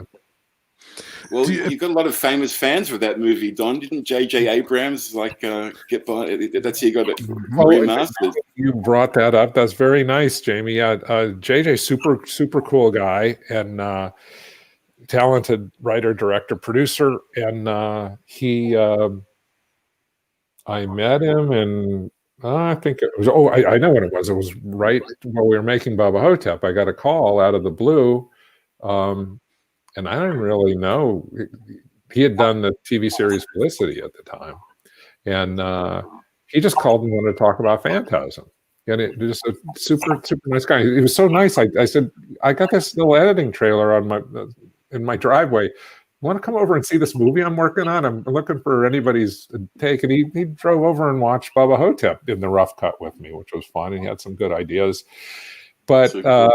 The main thing that came out of it, the best thing that came out of it, first off, through his company, Bad Robot, they were kind enough to assist with the restoration of Phantasm, and it's really, they just did a fantastic job. Beautiful. Incredible. So happy with that. And the sound effect by a guy named Robbie Stampler, who redid our sound. It was in our music. It was great. But I think the most wonderful thing about knowing JJ was connecting him with Angus Scrimm, because I said, you gotta get Angus in one of your shows or something. And he goes, oh, good idea. And then like a couple months later, he called Angus up and put him into his TV series Alias. And that's lovely. Angus had like the main credits, and Angus, who'd always toiled in the low budget indie world, was now going over to the studio, and Mr. Scrimm, come on, we're ready for your close-up. That's cool. And he really liked that, and he and JJ were good buddies and got along really well and liked each other. And I was really most happy, I think, about that. That's really nice. That's awesome. Yeah, my mother loves Bubba Hotep. It's a fabulous movie. It's her. She says it's her favorite. She's got good taste in movies because she goes back and forth. Donnie Darko or Bubba Hotep are her favorite movies. This is a nearly 70-year-old woman, but she has. And so I told her, taste. I'll tell you.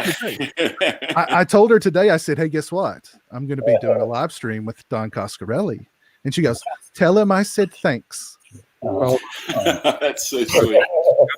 Thank you very much from me. I appreciate that. That's really cool. Yeah, it is a great movie. Yeah, so much fun. Peter, Jamie, do you guys remember the first time you saw Phantasm? I do remember the first time I saw it. It was actually, it used to be on. We had a distribution company that were everyone knows Village Roadshow, but back then it was just Roadshow Home Video, and they would have the trailers for all these movies on. So if you rented Halloween 2, you were guaranteed to get The Never Dead and Dead and Buried and a few of the other Avco Embassy things would pop up there. So I remember seeing the trailer for The Never Dead a lot before I actually finally got a chance to see the movie. And it just blew me away. I just remember just loving it so much. I mean, it was so exciting to me that Phantasm 2 came out. I think it must have been what, 6 years after I'd seen the first one, and it was wonderful. It just always stayed with me. It's one of my favorite movies. My brother and I used to go and smoke joints in the cemetery and like pretend we were Phantasm boys. Oh,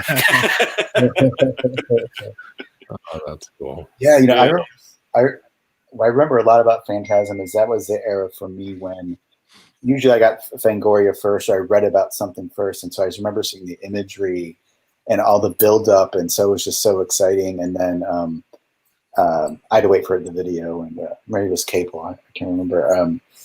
So that was just kind of exciting. It's like, when I think people miss that now, is where all you would get was maybe an image or some stills, and you had to kind of imagine, well, what's the tall man really about, and how is the spear going to actually do that? And so part of the fun then was seeing the movie come to life based on these sort of images that you built up in your head, and that was really cool. I did have a little that sort of trippy, like, what was this guy on who made this movie?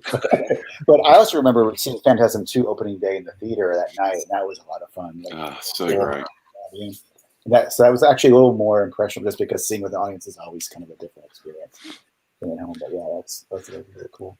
The one unforgivable sin that Don Coscarelli committed with Phantasm was destroying that Himikuta. I weep every time I watch the movie for the Himikuta.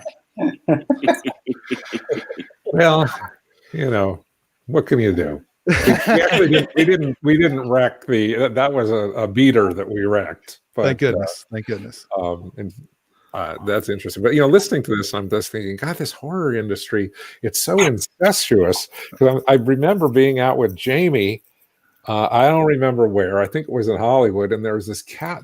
I think it was a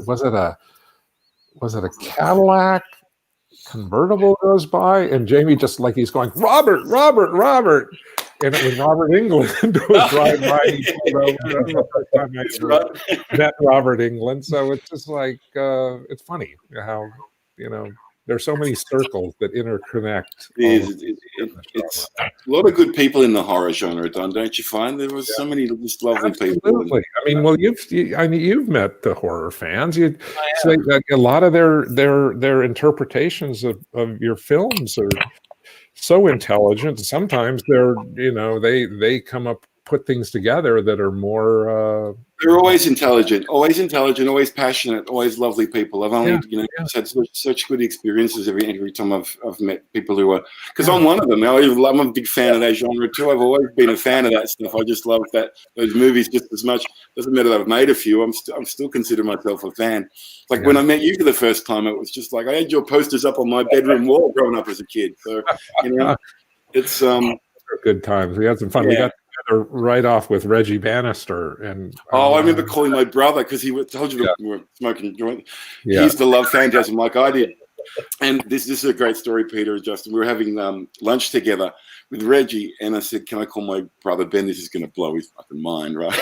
We put Reggie on the phone, and he still remembers it to this day. It was great. Yeah, great stuff. But anyway, back to meeting fans. It's like this thing. Like some of the stranger looking fans that come up, the ones with the more piercings and the more tattoos seem to be the more gentle and intelligent. It's like it's just a damn interesting way. And the other thing that's cool, and I know that you can relate to this also, Jamie, and I'm sure Peter in your way also, is that if we were only toiling in the like if we were making comedies or dramas, I mean, even if they're winning awards, nobody wants to talk about them years after. Nobody comes over, you did that fan base. They just don't have that for those movies.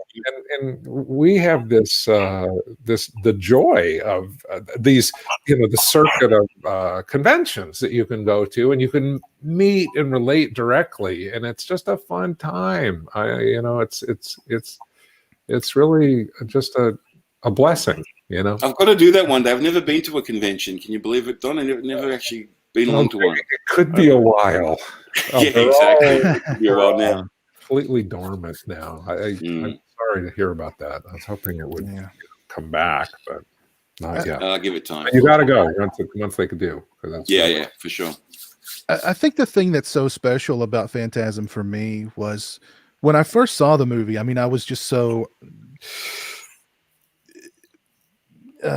immersed in slasher movies back in the day, the series, of course, the franchises and whatnot, and seeing Phantasm,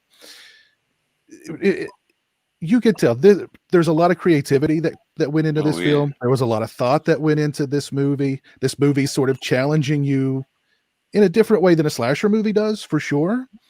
And I remember being older, I had a couple of buddies, and one of them did not like horror, but he loved Phantasm. We introduced him to Phantasm. He loved Phantasm. He hated the slashers and zombies, and couldn't care less about that. But he loved something about Phantasm. He really connected with, and I think it was that it's the creativity, the great characters. And Reggie Bannister's the greatest, and he's not even playing a character. That's who Reggie is. If you've ever met him at a convention, I mean, the whole we're hot as love, baby. And the tall man and the interdimensional thing and the spheres. There's just there's so much to connect with in that movie, regardless of how old you are, or what genre of movies that you love. So that's what makes Phantasm really special. It's a really special movie. Yeah, it really is. Yeah, thank you. That's amazing. Hard to remember, but it's interesting how I do meet a lot of people in their, especially young men in their 30s and 40s and 50s. And they say about, they saw the movie as a child, and they could really connect with the star of the movie because he was like 13 years old, and he was drinking Mexican beer and shooting shotguns and driving his brother's muscle car, and it's and I think that's where a lot of the bond for it, long-term bond, came. A lot of it came from there. Yes. And the movie's got a great sense of humor too. It's just got everything. Yeah. And I want to make a toast to Angus Scrimm, who's no longer with us. Such a great boy. I mean, he was so great as the tall man. And one of the nicest, most beautiful men you've ever met in your life. Spend some time. I loved and Rory. Rory, yeah, because that was his given name. Yeah, we all called him Rory. Yeah, he's just such a nice man. Yeah, I've got a Phantasm clock signed in my office that says, "Jamie, my time is your time," or something. He had a great sense of humor. He's gorgeous. Yeah. He seemed like such a sweet guy. He really was the nicest man you could ever want to meet. Yeah, he was a good friend, and he really enjoyed meeting Jamie. I remember that day. Yeah, I hit it off really well with him. It was really nice. Yeah, fantastic. A lot of people in the chat are asking about your next book, Peter. How's that coming along? Yeah, it's well. Yeah, tell us about it. What's going on? I hope, but what's been really kind of taps into what kind of works is the more I get into it and do the interviews and build up the chapters, it's such a kind of voyage of discovery of kind of figuring out, starting with Scream and Idle Air, Urban Legend, and last summer, what was it about these movies that connected to that audience at that time? So it's a little different than Friday the 13th, because Friday the 13th I knew so well, growing up. Like, I just made the book that I wanted to see as a kid. Like, I knew those movies backwards and forwards, but so it's kind of been more of a kind of a cool voyage when I talk about Jane and other folks. It's been really cool. So I'm almost finishing the interviews. It'll be about 200 new interviews to make up the book. So it was a lot of work. I was telling Piz I got to interview Robert Shea this morning, so that was pretty cool. Great. Yeah. Fantastic. So we had a lot of fun stuff. So I start the final draft in January. I'm finishing up this next draft, and we'll start promoting it. I have an editor. And so Jamie's going to be, I gave him a little taste of it, but I'll start feeding him chapters first to get his feedback. So, well, I'm one of the only people who's read a little bit of it. It's fantastic, and I'm just like, I can't wait to read more. So I'm really, really enjoying it. You can't fit it all in. Like, it's just, you got to pick and choose. Even Chris Lake Memories is that way. I'm sure maybe Don, with your book as well. Like, you can't tell every single story you want to. So you kind of have to pick. That's true. Yeah. Yeah. Don't want to get sued, right? Yeah. Well. Yeah, I think it's more like you don't want to wear out your welcome. Yeah. No. But you've conducted such extensive interviews, Peter. I mean, it's extraordinary the amount of people that you got in touch with. It took a lot of time. Yeah, it's a little bit hard too because some folks there's just so many more layers. You know how it is, Jamie. You have the managers and layers, and it took me like over a year just to get an interview last night because like Courtney Cox finally got to talk to her about the Scream movies, which was great. But that took over a year because her publicist, it's crazy. about 10 publicists. So that show took a while, but hopefully it'll be worth it. So, is it going to be published by Titan Books too? Yeah. So we'll hope. The good thing is it's taking me longer than I thought is COVID. Like last year, everyone's schedules got thrown out the window. Like, they wouldn't be able to release it this year anyway. If I wanted to, just because it wouldn't make sense, back a few months ago to release a book, out of COVID. So. And you've got my cherub mask, haven't you, Peter, for the cover? That could make a cameo. We should. Wait a minute, how'd he get one of those, Jamie? He's got my only copy. I brought it over when I came to LA in 2018, and said just hang on to it until you're finished with because he's doing something with the cover or something. He's doing, So it'll be fun. You'll never get that back now, Jamie. I've got a feeling it's gone forever. It's gone. It's gone. No, it's gone cool. forever. It's I made sure I grabbed one of those Dawn before the film was over. Where'd the cherub mask go? I don't know. I haven't seen This thing is actually a real. It's heavier than I thought it was. So. Oh, yeah, there it is. Oh, wow. You can actually wear it. Yeah. Okay, you need to wear that. A K&B special done. Is there any of David Boreanaz's sweat still in there? David didn't actually wear it. I know he did. I'm just being facetious. No, we've had it all fumigated. A little bit. God, I'm so slow on the uptake. So it was a stunt man, huh? Yeah. I forgot. Well, David would have loved to have played that role, but he was only there for 10 days. So we just didn't. I couldn't waste time sticking a mask on David while I had the real David. He was so good in the movie. It was really great. Yeah, he was terrific. I'm another wonderful guy. Just a beautiful guy to work with. He's kind of a big, broad-shouldered guy. So I think if you had him in the costume, you'd know automatically that's a dude under there. But the way you kind of had it, because it seemed like the trench coat was maybe a little too big. Yeah, we tried to make it so there was a bit of ambiguity there. Yeah, exactly. It doesn't let's face it, like Ghostface or even Rebecca Gayheart in Urban Legend. If you go back and measure, it doesn't always match, and no one cares. Yeah, of course. Yeah, that's a hard bit when you make one of these whodunits. You've got to cover all bases, and it's got to be still guessable. You don't want to just spring a Mrs. Voorhees on somebody right at the end of the movie. You've got to try and make it so you can figure it out. And there's all sorts of logic holes. But hey, man, it's a slasher movie, I want to talk a bit about Beastmaster and the upcoming 4K Beastmaster release. Is there any doubt that Beastmaster has to be one of the most replayed movies on television ever? That movie was on constantly, and I loved it so much I watched it just about every time it was on. Yes, it was played quite a bit. Yes, I always wanted a ferrets as a kid for pets. Then I met people who owned ferrets, and I said, "Take this smelly thing away from me." But I love that movie. I do have two questions about Beastmaster specifically. Okay. The first one, Rip Torn. What was he like to work with? One of the nicest guys I ever knew, honestly. I know that seems strange, and there was a lot of rumors going around when we were starring about how, this Rip's gonna eat up that young director, and it's just not gonna work. But the thing is as I got to know Rip, he's just a no bullshit guy. I mean, if you treat him with respect and treat him well, I became great friends with him, and for a couple of years after the movie, my writing partner Paul Pepperman and I would drive up. He had this little apartment in Malibu, and we'd meet him and go have sushi together and just, talk about stuff. Because, I was always in awe of his, some of his early movies, like Payday. If anybody's ever seen that, he plays this country western singer, like out of control. And, he's amazing in it.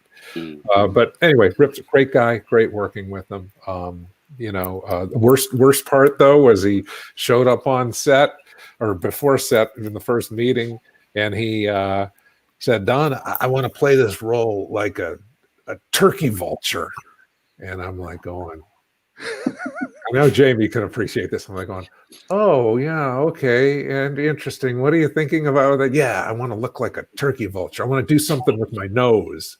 And I got, because I'm, young, a little intimidated. "Sure, sounds great, Rip." And so the makeup guys made this like wax nose piece that he would wear. And the problem was, since it was made out of wax, anytime like it got a little sunny or he got a little sweated up, the thing would start to slide off, and it caused all these tremendous delays. And still to this day, on some of his profile shots, I don't know. But anyhow, yeah. So we had that with the turkey vulture. But Rip was a great guy, brilliant actor, so fantastic in that Larry Sanders show after the Beastmaster, and Men in Black. He was one of the great actors of our time, and I'm really sorry that he's, I can't see him anymore. I remember being really like scared of him as a kid watching that movie, which there's a lot of scary stuff in that movie, but like I was the most frightened of Rip Torn watching that movie. Nice to hear. My second Beastmaster question: was it Mark Singer's idea to be coated in body oil throughout that entire movie? Your body oil budget had to be astronomical. What? That's a real interesting question, because now that I think about it, did I ever make a executive decision at the beginning? Like, oh wait, slather him in body oil. No, I never did make that decision. He was on the set, and the makeup people were always coating him in oil, and I just thought, he made the decision. He wanted to be coated in oil. And, hey, I wish I had a body like that so I could be coated in oil. I was going to say, he probably was like, "Look, I've worked really hard on this. You're going to keep this oiled up the entire." Well, I will tell you, the first day he arrived on set, oh my God, he was wearing this robe, and he dropped the robe to go and do the scene, and it was just like you could hear a pin drop. Men, women, children, everybody's just going, "Holy God, look at the muscles on that guy." But he had very classic actor training. He came from the American Conservatory Theater in San Francisco and had done a lot of. The first I saw him in was he did a production of Taming of the Shrew, great Shakespeare plays, playing Petruchio, and it was this, he was like the most physical Shakespeare I'd ever seen, jumping around the set, and it had a real sense of humor about it too. It was really he was a talented guy. Was that a fun shoot, or was that a difficult? It looked like it could go either way. Like you could get into it being a fun sword and sorcery movie, or just like, "Oh God, this is just I got animals, I got kids, I got Yeah, it had all of that. Tanya Roberts. Tanya Roberts. No, I'll tell Jamie, and he could tell you if it's fun. It was a 12-week shoot, 6-day weeks. Okay. Wow. It was That's horrible. rough. And Yeah, that's tough. we didn't have a lot of money, and animals, kids, and baby oil, lots of all that stuff. But yeah, it was nice that the Vinegar Syndrome is okay. We're gonna get back into salesman mode, guys. Yeah. Vinegar Syndrome has picked up the rights to the movie, and they're putting out a beautiful 4K. I think it's 4K. It definitely is a Yeah, Blu-ray, yeah, it but is. it's done in the highest quality now. And they were kind enough to allow me to basically have Jamie unlimited color correction time, which is Magic. like it's like gold to a filmmaker. Yeah, it is. Yeah, so we got to fix a lot of things, and also I'm gonna want to preview a couple of things. There were very few wonky moments in the movie, and they were kind enough to let me bring on my pal David Hartman, who's special effects animation director genius. And on a couple of scenes, which shall remain nameless, he did a few little polishes, and I'm so happy nice. to go with them. It's great when you can fix stuff that's been bothering you for a long time. Oh, hell yeah. You live with it forever, you know? And Vinegar Syndrome's doing some really awesome looking packaging for that release. I'll bring it up here. I'm picking that up for sure. Yeah, they're a great company. They are a great company. Yeah. Actually, Joe Rubin was the reason I was able to interview Denise Richards, because we piggybacked the interview for Valentine on with his interview for Tammy and the T-Rex. So you'll notice on both those discs, it's the same interview. Yeah. So I've got to thank Joe for that. So here's some artwork for the film. Yeah, they got all the great, that was the UK poster. And it's a big, great packaging. Look at that beautiful artwork. Look at it. It's like it's like the Bible. Look at this packaging here. My goodness. Absolutely beautiful. And the artwork is just fantastic.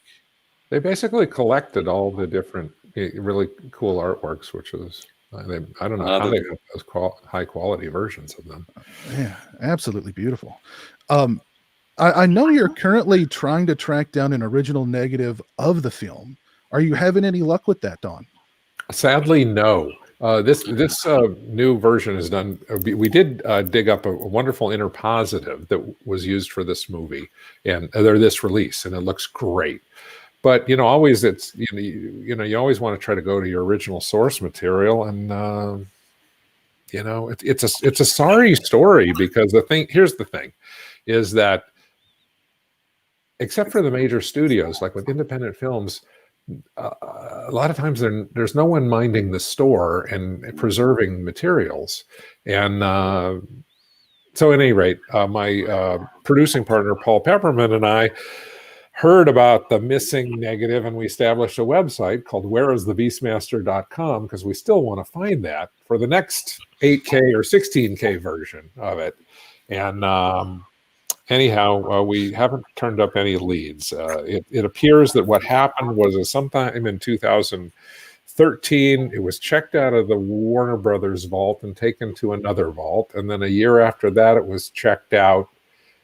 And according to the rights holder, he said he sent his attorney to pick the movie up. I don't know why. Supposedly it was put in somebody's house in their garage. And then the house was sold, and everybody has forgotten what happened to the negative. It's just a terrible story. Like we need another reason to hate attorneys. Yeah, no, and it's and of course it's a movie that was shot by the great John Alcott, who shot one of the most beautiful films of all time, Barry Lyndon, or you could say, The Shining. The Shining. Beautifully shot. Or you could say Clockwork Orange. She shot all of those, and a big chunk of 2001. He was a great, great cinematographer and a wonderful person. And his original camera negative is missing. So if anybody finds it, if any film collectors out there have it in their vault, please contact us at whereisthebeastmaster.com. Yeah. Let us know. Yeah, he also shot Terror Train, didn't he? Yes, he did. Yeah. Yes, he did. Yeah. Good call, Jamie. Such a shame. Is it possible that it's just sitting in somebody's basement somewhere and they have no idea what it is? Or, I mean... Of course. I mean, if you know anything about film preservation, and a lot of times with the Academy of Motion Pictures, they restore movies and they have screenings over at the Academy. And I've been to some of them where they'll find these silent movies. And some of the most interesting parts is when they talk about how they found the negative. And a lot of times it showed up, it was in somebody's basement and found its way to some film collector who just stuck it there and didn't ever examine it. And then one day they looked in and they go, oh, this looks like this could be, something important. So yeah, it's possible, we cross our fingers and one day we'll find it. I hope you find it, Don. Yeah, I do too. Wow. Urban Legend was your first film, Jamie. You were a very young man. It's a studio film. You had a phenomenal cast, an amazing crew of of people I to really, collaborate I with. really did. You had Mike Medavoy's thumbs up. Who's, I mean, Yeah, a he's big a guy, Hollywood legend, that man. a Hollywood He used to legend. run Orion Pictures, and yeah, he's had a huge. He was Steven Spielberg's agent at one point, I believe. He's had a crazy career. Yeah. What was the night before day one of shooting like for you? I would have been on the toilet the entire night. I want to hear that, Jamie. What was that like? It was. Well, obviously, I was nervous. Like, you get the butterflies. That was inevitable. But I was just really, really, really excited about it because we'd scouted the locations. I'd rehearsed the actors. I was become close friends with my producer, Michael McDonnell, and my DP and I were working really well together. My AD and I would scout all the locations. So I was just really ready to get to work. But it was this equal parts excitement and pure terror. I remember arriving on the set the first day as we're about to shoot, and the driver's taking me to the set, and I'm saying to the producers in the car with me, "What are all these trucks for?" He's like, "You idiot! That's your lighting department in your gaffer truck, you idiot."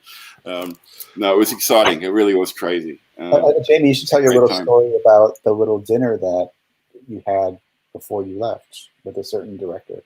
Oh, I had I mean the Fred Skepsy story. No, the with Wes Craven. Oh, Wes Craven. Well, sorry. Yes, Wes and I and Silvio Horta, the writer who's sadly no longer with us.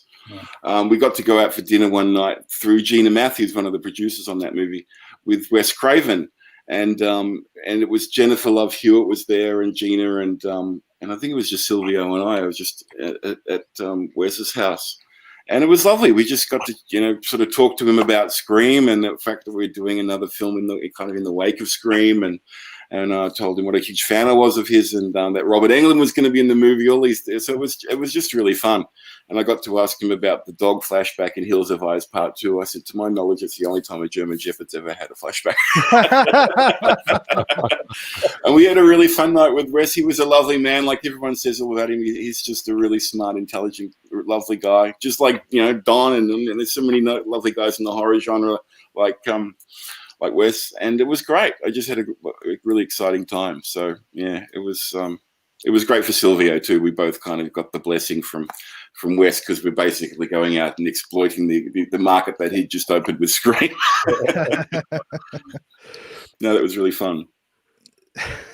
I did one of these with Rowdy Harrington not long ago. I don't know if you guys are familiar. Oh, I love Rowdy Harrington. Randy Roadhouse, one of my favorite movies. Oh yeah. I asked him, I said, describe what directing a film is like.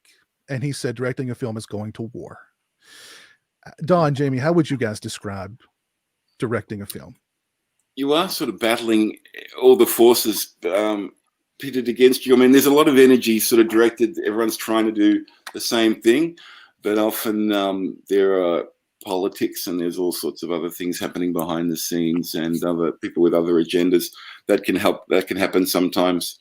That actually happened to me far more in Australia than it did happen to me in America and Canada, where I shot my first two films.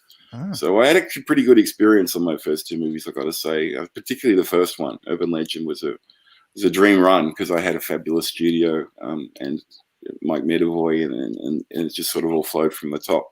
Neil Moritz was a great producer. But it can be very different. I've had other films that haven't been so pleasant to work on. So I don't know. What about you, Don? Oh, I'm reminded of that Spielberg quote where he said, when asked what's the hardest thing about directing a movie, and he said, getting out of the car in the morning, the first day, which, of course, in his case, was probably a chauffeur limousine. Right. Maybe not. I don't know. Maybe not. But it does. There's no question that there's a lot of military references that you can make because there's a lot of logistics, and you've got your sergeants and your lieutenants and your assistant directors, and it's you're motivating people to do stuff, and that part, a lot of that can be really fun though, and it reminds me of. I mean, I was thinking the other day because I was doing something around sunset, and it reminded me about how much fun it is really to do sunset shots, because you have this just finite period of time till it, you're done for the day, and you might have 10 minutes or 5 minutes to get a shot, and then marshaling everybody to just work at 100%, and you get the thing, and then the sun goes down, and you just let's get a beer type of a thing. That can really be fun. But I wanted to ask you, Jamie, I want to hear more about your Australian pictures, and Storm Warning. I know they were done on lower budgets. I'm told they were, and much shorter schedules. Like, I had more time to shoot Urban Legend than I had to shoot my 2 Australian films put together. Yeah. Oh, wow. But Storm Warning was fun in a sense. It's the first time I've shot most of the movie, like 80% of the movie, or more than 80% of the movie, on a soundstage. So that whole farmhouse and barn and interiors and exteriors were all built on stage 2 at the Dockland Film Studios in Melbourne. So it was wonderful. I could get to work at 6 a.m. We'd start shooting by 8 o'clock or something. And it would be perpetual night there. We just turn all the lights on, and it was exactly the same lighting that we left previous. We didn't have to worry about the elements. We were controlling the elements. We control how much rain, how much wind we're going to apply to the set. That was a luxury for me that I'd never had before. I'd only done a little bit of shooting on sets on the first 2 movies, but never to this degree. And that part of it I loved. But we had other issues on the movie, mostly to do with scheduling and time, and some producers who will remain nameless, who I didn't have such a wonderful, working relationship with. But it was just, a very different experience to working in America. But look, a lot of it was wonderful. The crew were amazing that I get to work with. The actors were terrific. I've always had really good luck with my actors. I've always had good relationships with my cast and crew, and we got some really great stuff done in Storm Warning. All the rain effects, pretty much almost all of them, we had a little bit of rain on the actors, were done digitally, and this was 2006, so I'm thinking, the effects were still relatively advanced at that point, but I was very skeptical about doing all the rain that way. I thought it's going to look either like a bad video game cutscene or something, but we did end up getting really, really good rain effects done, to the point where no one really could even today, you couldn't really tell that the rain was done digitally, because it's done very tastefully, and it just looked very authentic. But it was great for me to do Storm Warning, because I started in studio movies. Fortunately, I was so lucky to get that break to start that way. But I'd always wanted to do my little indie horror movie that I'd never had a chance to do. So Storm Warning, I was able to just go for broke, and we're able to do gore and blood and guts and all practical stuff. I really love doing the practical effects. I've only used CGI very sparingly in my movies. And never for that sort of stuff. I always like to do them practically. So we had a great time. Plus, I got to score the film, which is the first chance I've had to score one of my movies, which I love doing. And because the effects took so long, all the rain effects that took months and months, I had a long time to just play with the score. So I ended up scoring it 3 or 4 times, different ways. And the final score was a composite of different passes on the film that I did. Yeah. So it was really fun. It's really good fun. That is cool. Yeah. I wanted to jump back to Peter's new book for a second. It is going to be called Scary Movies, right? Yes. Okay, so it is going to be called We're Scary Movies. still working on a subtitle. It's been a challenge. Maybe I should just not have a subtitle, but because Friday the 13th was easier to completely pronounce Friday the 13th, but it's a lot harder to encapsulate a whole era of movies. So maybe you should do a contest with your watchers. Ooh, okay. What would be a good subtitle for Peter's new book, you guys? Let us know. To jump back to Urban Legend just quickly, did Jared Leto send anybody dead animals or used condoms while making that movie? No, he did not do that. Okay, good. No. He didn't. He didn't need a rehearsal room for his band. So I remember that was kind of a challenge finding him a house. We had a rehearsal space for his band, and they've obviously gone on to do quite well. No, Jared didn't do anything like that on the movie. I bet if anybody was pulling pranks on that movie, it was Rosenbaum, right? Oh yeah, of course. Rosenbaum and Josh were good pranksters there, but Rosenbaum's hilarious. He does this great Christopher Walken impersonation. Actually, so does Jim Caviezel, funnily enough. On my last movie, Jim was doing the same thing. He's just imitating Walken all day. Little man. It was very funny. I think there's some outtakes on the Blu-ray, right, of his impressions. Yeah. Well, actually, a scene in the film where he's sort of imitating Walken. I let him get away with it. Probably shouldn't have, but we included the whole outtakes on the Blu-ray. Just Jim being silly, but he's a one. Talk about a great guy. Jim was wonderful too. Yeah, when I did the show with Rowdy Harrington, Rowdy had worked with him on Bobby Jones, Stroke of Genius. Oh yeah. Oh, he's great in that. Yeah. And he was like, "Oh, he's just so fantastic." He's a wonderful guy. There's something about him and about his voice and the way he speaks. It's almost hypnotic.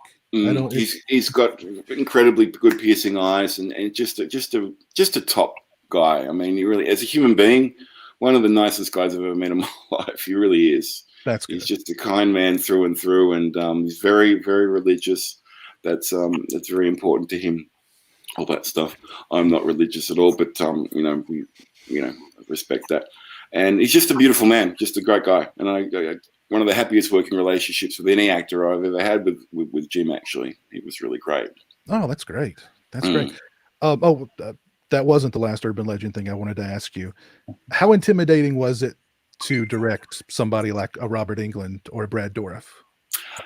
Funnily enough, the thought of it was more intimidating. By the time I got there on set, I mean, Robert Englund's one of the nicest, easiest guys. If you've ever spoken to Robert, he's just one of the most friendliest people you'd ever want to work with. And I found just working with Robert was a joy. We would just be talking about movies that we loved, and then we'd do the shot and then cut, and he'd come over and we'd pick up the conversation where we left off. He's just he's a walking encyclopedia of movies. I mean, Peter, you've met him when we did that interview with him that day. He's incredible. He's super easy. And Brad's a little bit more intense, but and he's a bit more standoffish at the very beginning. But then I remember I was in my trailer having lunch, getting some stuff organized for the next scene, and there's a knock at the door, and it was Brad, and he had his little tray of food, and he sat down and he just wanted to talk to me over lunch, and we got to know each other. And then that was super easy as well. He's got a really great sense of humor, and so I wasn't intimidated at all with those guys. Maybe John Neville, who played the Dean, he was a bit more intimidating for me. He's a very Shakespearean actor, and it's like, I don't know how thrilled he was to be doing a little horror film with all of us. But, I mean, Robert Englund was intimidated by John Neville. He was a big fan and wanted to know all about his exploits in the Shakespearean theater and stuff. So maybe that was a bit more intimidating than Robert and Brad.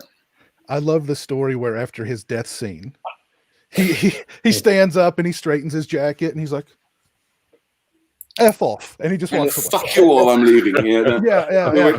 But what happened was we had him lying on the ground, and we've just put a Mercedes over the top of him, and he's lying there on parking spikes after he's been crawling on this concrete all day. I've felt terrible.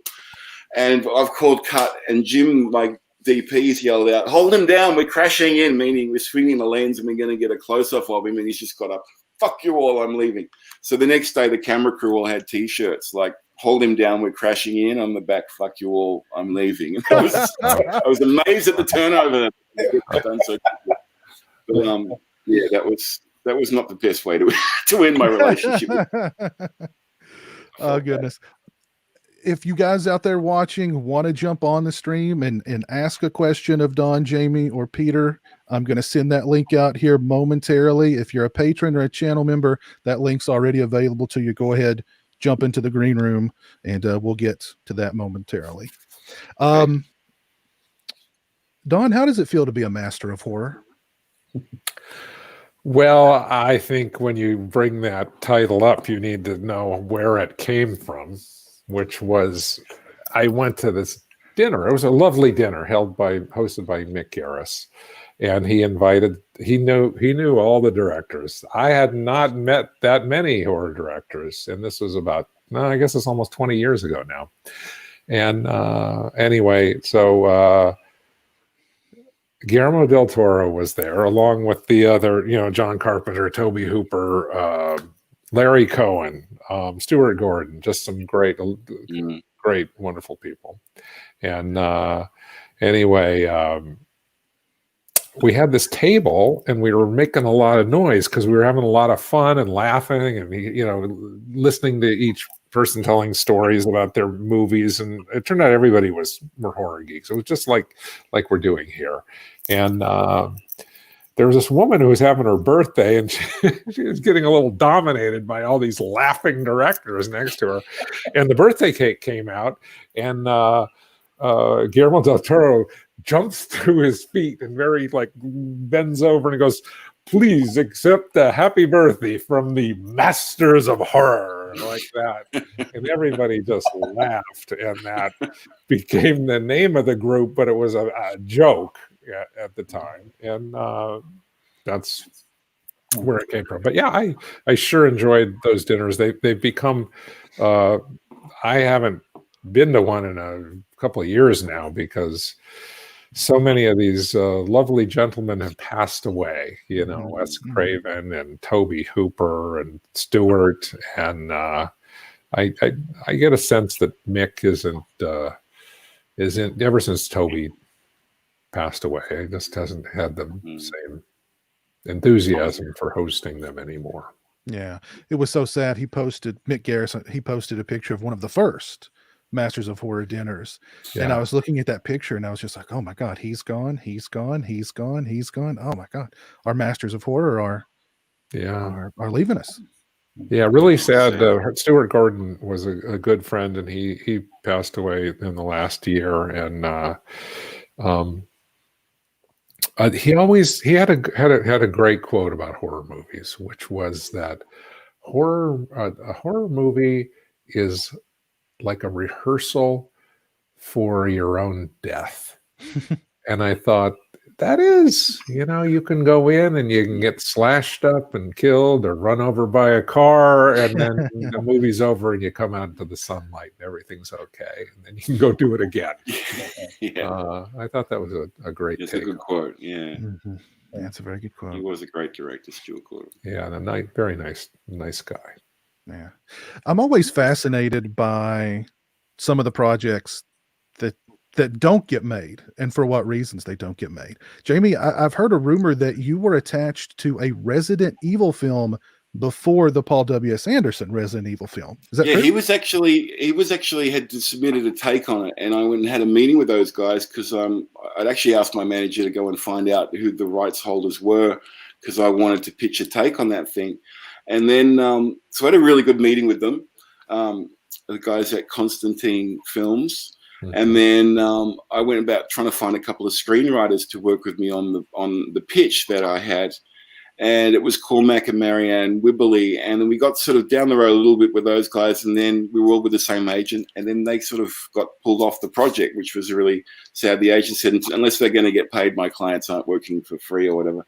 And the whole thing kind of vaporized, unfortunately. So yeah, I would have loved to have had a crack at doing that, but it worked out well for Constantine with Paul Anderson. He's given them a very successful franchise, so you know it all worked out fine for them. After the success of Urban Legend, were there any other projects that you had lined up that didn't work out? Yeah, there's a couple. I had a film that I really desperately wanted to make with Phoenix Pictures afterwards. It was called Blood Relative, and it was a really good kind of psychological thriller, not a horror film so much, but we were pitching it at Gene Hackman. And it was going to be a really great role for him, and Mike Medavoy was fully behind it. But we spent a year. We spent all of '99 while they were doing the sequel to Urban Legend, developing that project. And it just got to the point where it was like we would give another round of notes, and we'd bring another writer onto the picture. I worked with two separate sets of writers on that thing, and it just never got to the point where the studio wanted to green light it. There was always other notes that had to be made. That's why I eventually jumped off and went and did Valentine for Warner Brothers, because I just was eager to get back to work. Mm-hmm. You know, I wanted to step outside and do something that wasn't a slasher film, but you know, being a horror fan, it was no problem to me to go and do another one. So I was really happy to go and do another film at Warner Brothers. So that's one of them. I mean, there's been a bunch of them actually. There was one that I was working with Nick Cassavetes, which was a fantastic script. It ended up getting made. Watered down version of what we wanted to make. I think it was called Boot Camp with Mila Kunis. Christian Duguay directed that. But that was a really fun script. It was called The Island at the time we were doing it. The same year as Michael Bay came out with his Island. There's been a ton of them actually. I mean, there's a huge long list of things I've attached to with MGM and different places over the years. For one reason or another, they don't get made. But it's just, I'm sure every director's got those stories as well. It's just stuff you accumulate along the way, right, Don? You just have these experiences, and was one of the Resident Evil? There's rumors about the Resident Evil script that you were attached to direct, Jamie. One rumor is that it was written by Alan McElroy, who wrote Halloween 4. And no, I don't know where that rumor came from. Okay. No the other rumor is that the screenplay was written by Kevin Williamson. Well, I would have loved, if I'd had a script written by Kevin Williamson, they would have greenlit that movie pretty much. I wouldn't have had to worry about. So that one's not true either. No, they're not. Neither are true. No, Okay. I've met Kevin a couple of times. He's a lovely guy. I saw him when I made that fake trailer for an which I did last summer. We got along very well. But no, I've never been attached to any of his scripts. So no. Any projects that you worked on, Don, that didn't make it to fruition? Well, you guys have been talking about Resident Evil so much. It brought out something left a foul taste in my mouth. I think it was in the late 90s. They were going to, I guess it was I can't remember. There was a new Resident Evil game coming out, right? And I got a phone call out of the blue and said, "Oh, we're going to spend a couple $100,000 and we're going to make an epic zombie commercial. And we're looking for a director. Would you be interested?" And I go, "Well, that sounds like fun, And they said, "Yeah, we'll assign you a storyboard artist, and here's the basic script. This is what we want to see, and if it looks good, we'll hire you." And I said, "Oh, what the hell?" So there's no money involved, but I thought, no, I'll just do it. So I spent like 2 days, I think, with the storyboard artist, and they took the thing and kind of worked the script and put it out really nicely, and they drew it all up and submitted it.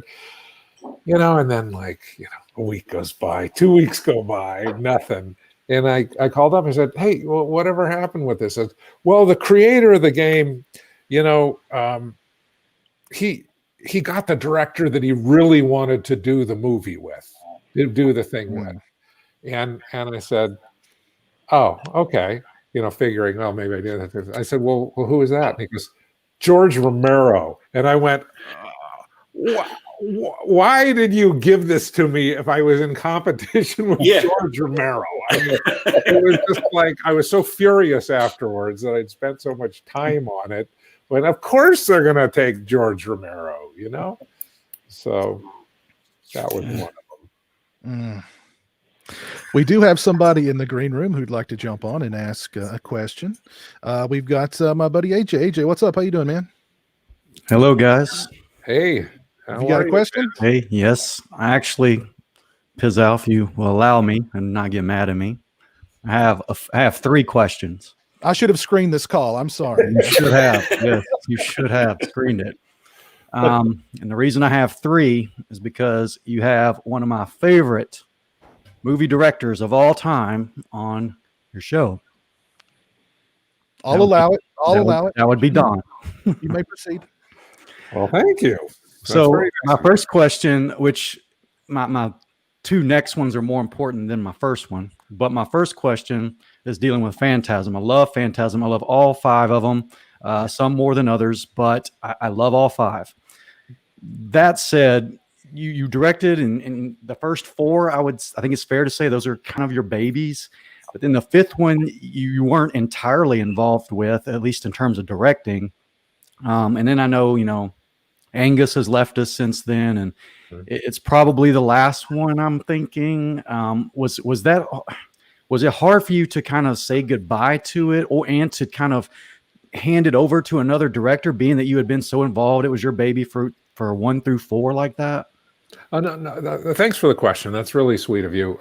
It was not hard at all, because I finished Phantasm 4 and I thought, and I thought it had a pretty finite ending to it. And if you watched it, that's the end. And then, I think another 10 years went by, and, the internet rose up, and I'm reading all these things. Oh, when's the next one coming out? And I looked around, I tried to find some financing. There wasn't. And then I knew this great talented director, David Hartman, and he called up. He said, Dave made all these short films, and he'd go, "Can we go out and shoot a Phantasm short movie this weekend?" And so I said, yeah, that sounds cool. And I thought, well, you're going to need a Phantasm actor. So I called up Reggie Bannister, and Reggie was really cool and said, yeah, man, I'm in. Let's do it. And so we went out and we shot this little semi-little piece of a movie. And then it was so much fun. It was like the next weekend, well, what are we going to go shoot this weekend? And so we just did this intermittent thing where we'd shoot a little section, like Reggie meets a girl, he goes back to her cabin, she dies, and then, what about a car chase with Reggie and a sphere? And we just shot it like that. And then it ended up over a good 8-year period, then making it into Phantasm 5. And so it's what it lacks in budget, because it was the cheapest Phantasm ever made, and it just its ambitions were huge, and Dave Hartman did a great job in that respect. But yeah, it's very sad that Phantasm's over. The first movie, which I made 40 years ago, and if you can think about that, 40 years ago, and all of those actors and many of the crew members became lifelong friends of mine, and such a tragedy when Angus passed. And, I think that iteration of Phantasm is finished, but, who knows what could ever happen with it. I mean, maybe someday there'll be another one. I don't know. Probably long after I'm gone. So anyway, nice question. Thanks. All right. So my second question. Now, I love the Phantasm movies, and I like Boba Hotep and some of your other movies. But in my top 10 movies of all time is The Beastmaster.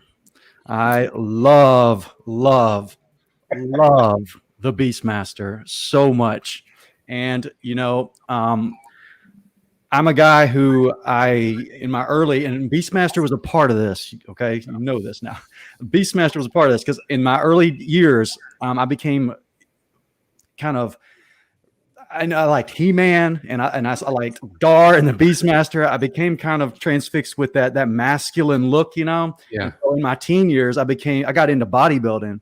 Wow. And so, there was Schwarzenegger, there was He-Man, there was Dar from the Beastmaster. I was really, really into that stuff. And so you got a little part in that, my friend. But so there's that. And I've always loved animals and very, very much. And I love horror and fantasy. So you had all these elements coming together in that movie. So thanks for making that movie, man. You have no idea. I mean, I'm one of those 40-year-olds you were talking about earlier. I'm one of those that you meet, and I'm like, God, that movie, it meant so much to me. My question is, I got two questions about Beastmaster. My first one is, you wrote it, you directed. I know you were with Paul Pepperman, right? Were you two the main ones? I mean, there's so much creative elements to that movie. There's the Juns and all these creatures, the cannibals, and all this stuff. I mean, was it just you two that primarily came up with this? I'm sure like the art department had some but I mean, who was like, was it just a collaborative effort all around, or was there like a main person that kind of came up with like the creativity of the way it looked and the designs and all that stuff? Well, as Jamie can attest, when you're the director, you get all the credit for everything. Writing, the acting, it's like all your baby. But no, there are a lot of great collaborators on that. Paul and I wrote the screenplay. We had a lot of ambitions of what we wanted to do, a lot of interesting stuff. But it was, I'd say in terms of, we had a great production designer, Conrad Angoni, who built the pyramid and the other sets and all of that stuff. We had this Russian illustrator who really helped us a lot with the look. He did some paintings, which happen to be in the new Vinegar Syndrome release. And you can see some of these early production paintings where he came up with a lot of interesting looks and character. I mean, he came up with that leather skirt that Dar wore. It's like I remember he came in and he said, "Oh, he's got to wear a skirt." And I'm thinking, wait a minute, this is macho. This is the Beastmaster. He can't wear a skirt. He says, no, look, it's like his leg will come out and you can see it, when he's using the sword and all of that. So yeah, Nikita was a real collaborator. Anyway, nice question. Thank you for asking. Okay, my third one, and I'm hoping I'm not going to hit like a sensitive spot with this one, but I'm kind of curious. I'm not sure. I'm sure you've probably commented on it before. Yeah. But after the Beastmaster, which again, I think it's an awesome, awesome movie.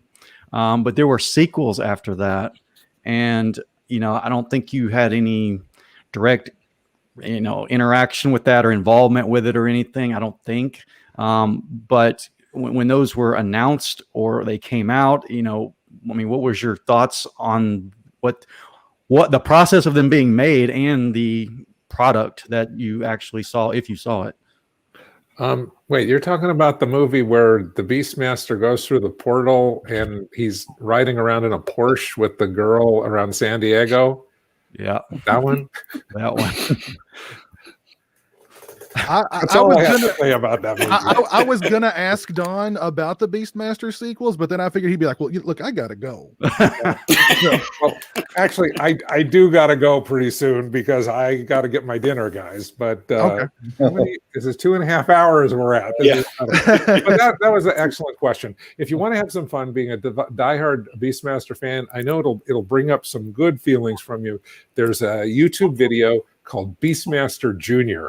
that a dad and his kid made their own Beastmaster movie. And I don't know, when I watch it, it makes me think about like when I was first thinking about what the Beastmaster would be. It's so cute. Check it out sometime. Oh, cool. Look at that. Beastmaster Jr. Well, thank you for your questions, Jan. Yeah, that's so nice of you, man. Great to see you. Thank you. Take care. Great to meet you, Don. Awesome to meet you. Thank you. I return the favor. Thank you, man. All right. Thank you for the Beastmaster and all the awesome movies you've made, man. That's so nice of you. All All right. right. Thanks. Thanks, Bye. AJ. Later, buddy. That's a fan right there, Don. Yeah. Well, thank That's you, a bit- Justin. Very sweet guy. We've got Don. I won't keep you but a few more minutes. My dinner is waiting for me. Yeah. Jamie's probably waiting for lunch down in Australia. Hello there. We've got the other Jason from Influence Films. How you doing, buddy? I'm doing great, Piz. Thanks for having me. You're very welcome. You got a question? Yes. So I have one question for Don, and then I've got a second question for Don and Jamie, if that's okay. Sure. Okay, so Don, I want to ask, and so I read an article once that said if Bubba Hotep 2 was possible, you would maybe consider doing like a younger Elvis. We've got Robert Pattinson as Batman now, so I'm just curious, if you had your pick of anybody to play Elvis that was younger, who would you want? That's a really good question. I'm thinking that maybe it needs to be an unknown actor. I'm not sure. Actually, some people have pitched me some different ideas, which are interesting. But definitely, I always thought that if I could do a Bubba sequel, that it would be real, because the basic setup of Bubba is that Elvis, and it's the truth, because the real Elvis, he had a fascination with the occult, and so I don't think it's too far-fetched to think that in addition to fighting a mummy, he probably fought some other things through his career. So young Elvis versus a Sasquatch, or young Elvis. There's all kinds of possibilities. Unfortunately, the Bruce Campbell declining to participate just put the kibosh on the whole thing at that time. I still think, the thing is that Elvis is eternal, and everybody loves the King. In fact, they're making a big budget Elvis movie with Tom Hanks as Colonel Parker coming out next year. They're spending, tens or hundreds of millions of dollars on that. I think that there's box office gold in Elvis. So I hope one day to be involved somehow with something. I mean, I'd love to try to do a TV series. That would be great, but got to find, Jamie, we're always looking for that visionary executive who will back us on our projects. So That's true. So, yeah. But thank you for the question. Really nice, man. Are you still there, Jason? He's frozen. He's Frozen. Wake up, Jason. Your answer blew his mind. My answer has turned him to stone. Your answer has turned him to stone. So, wow, geez. One more thing, and then I'll let you go, Don, because we've had several people in the chat ask, were you ever attached to direct Silver Bullet? I was. And I'll try to tell this story quick. I was right after Beastmaster. I was disgusted with the whole process. I wanted it to go away, and one of the biggest producers called up and wanted me to direct the Conan sequel. And I I couldn't do it. I said no. And I thought, oh my God, I've given up the opportunity to do something, but I just could not go do another sword and sorcery movie for a non-English speaking producer like I did on the first one. It almost killed me.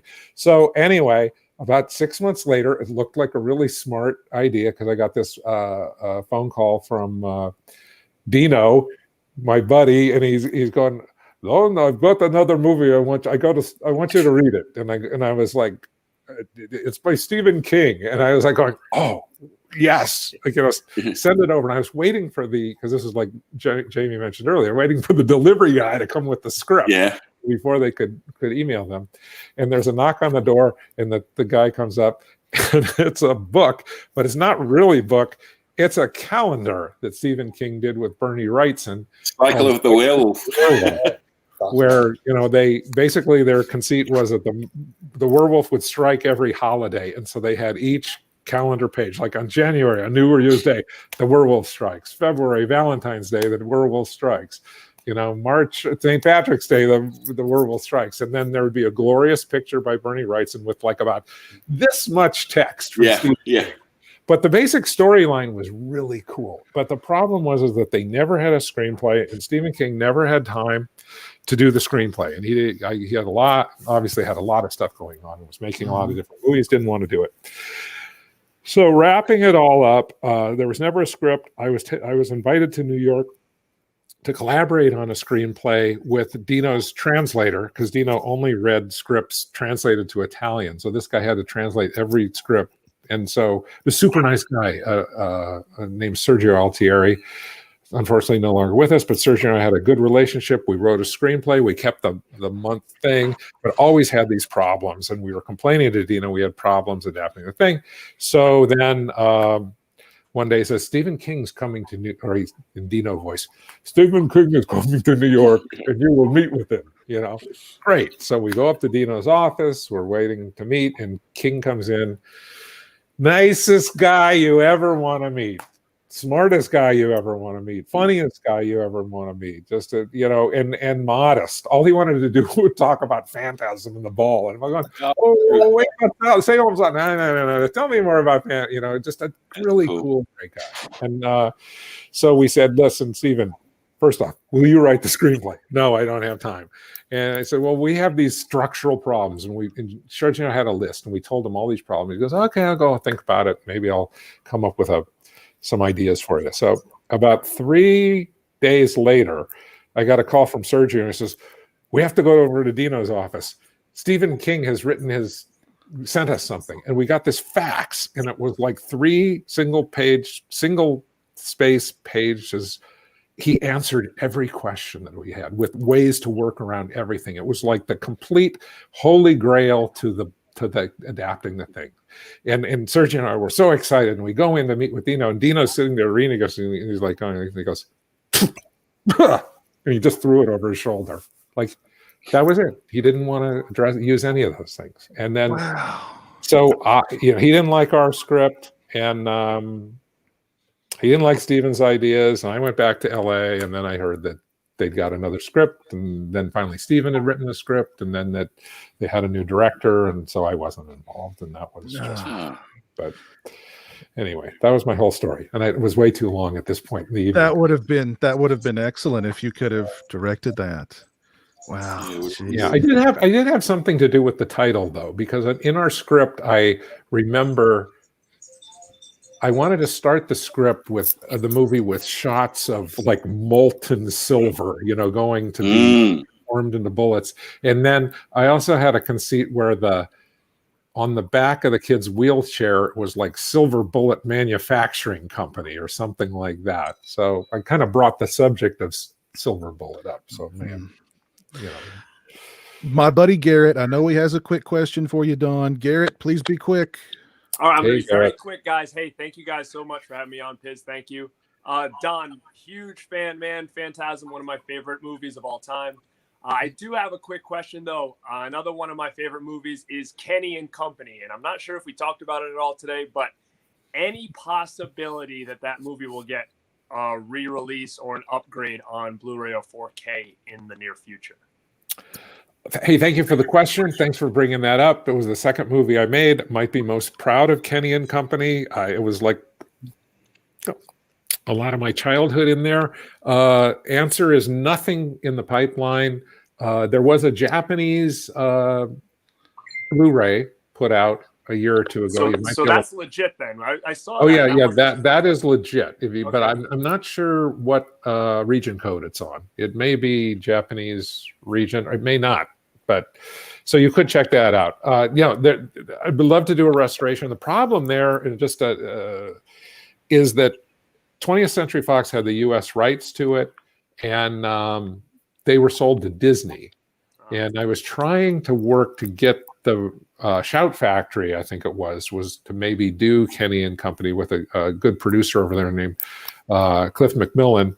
But when they sold Fox to Disney, they just stopped all licensing. And so it's in the Disney vaults. So, and I don't really know anybody over there, like how to influence anybody. So it's kind of stuck.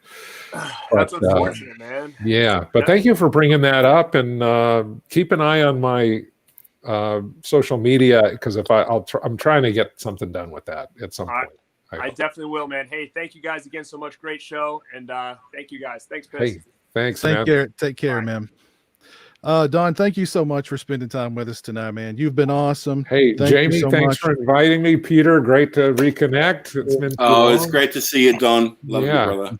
So Don, come back to the States, Jamie, and we'll meet up with Peter, and hopefully COVID will be gone, and we'll tip back a nice, tall, cold one together. That sounds like a plan, my friend. Great. And Justin, thank you so much for hosting this. It was really a treat. I enjoyed it. It was a pleasure. Thank you so much. Don Coscarelli on Facebook, on Twitter, on Instagram. Where's Beastmaster.com? Is that it, right? That's it. Yeah. That's sadly. it. Thank you. All righty, guys. Take care. Thanks, See you, Don. Bye-bye. Have a great night. Bye, mate. We have got Jamie is in the green room, and she is a big fan of yours, Jamie. Jamie and Jamie. Well, hey, Jamie. Hi, Jamie.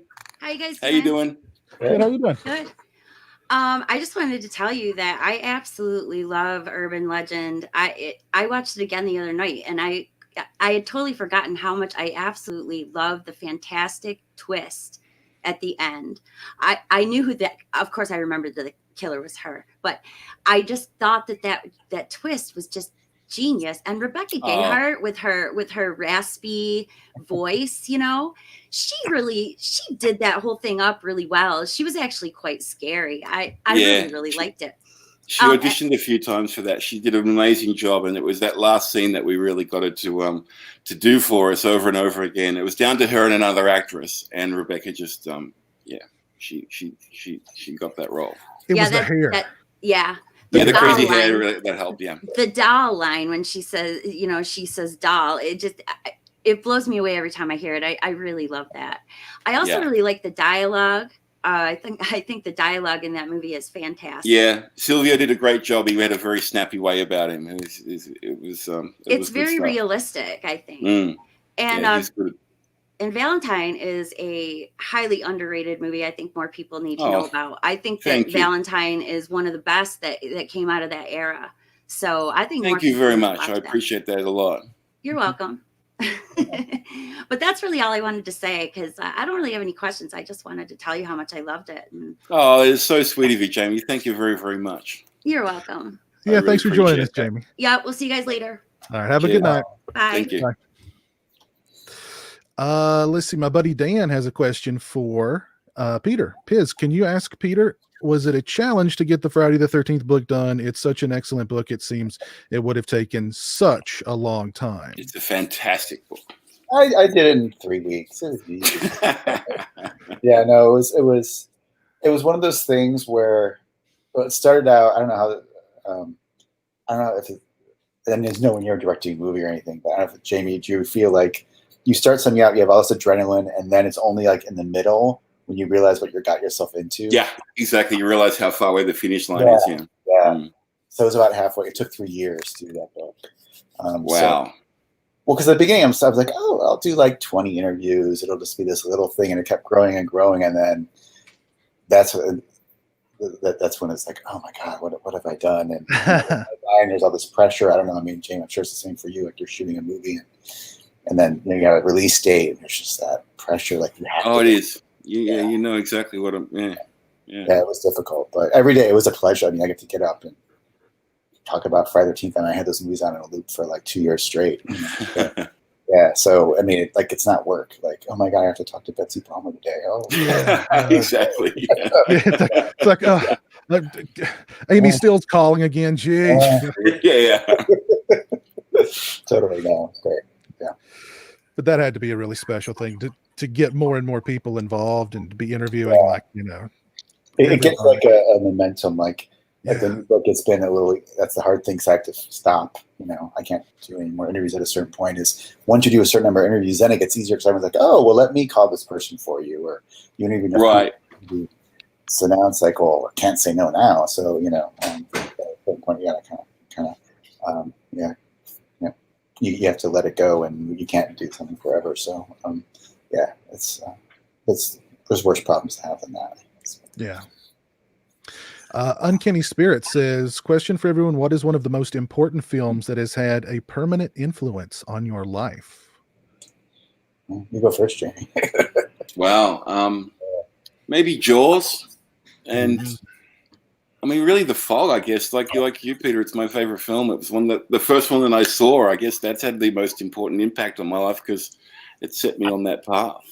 I mean, but there's so many films I love, but that's kind of a personal favorite for so many different reasons. And Yeah.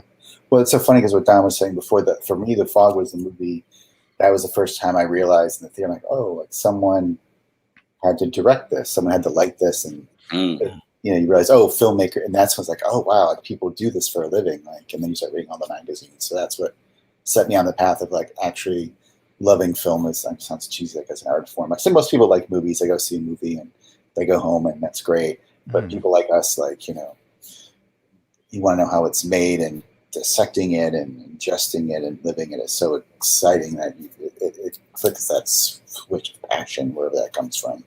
So if The Fog was that movie for me, for sure.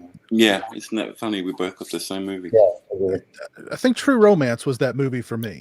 Where a great movie. Where I was like, somebody wrote this awesome dialogue. What's this weird Tarantino or whatever his name is?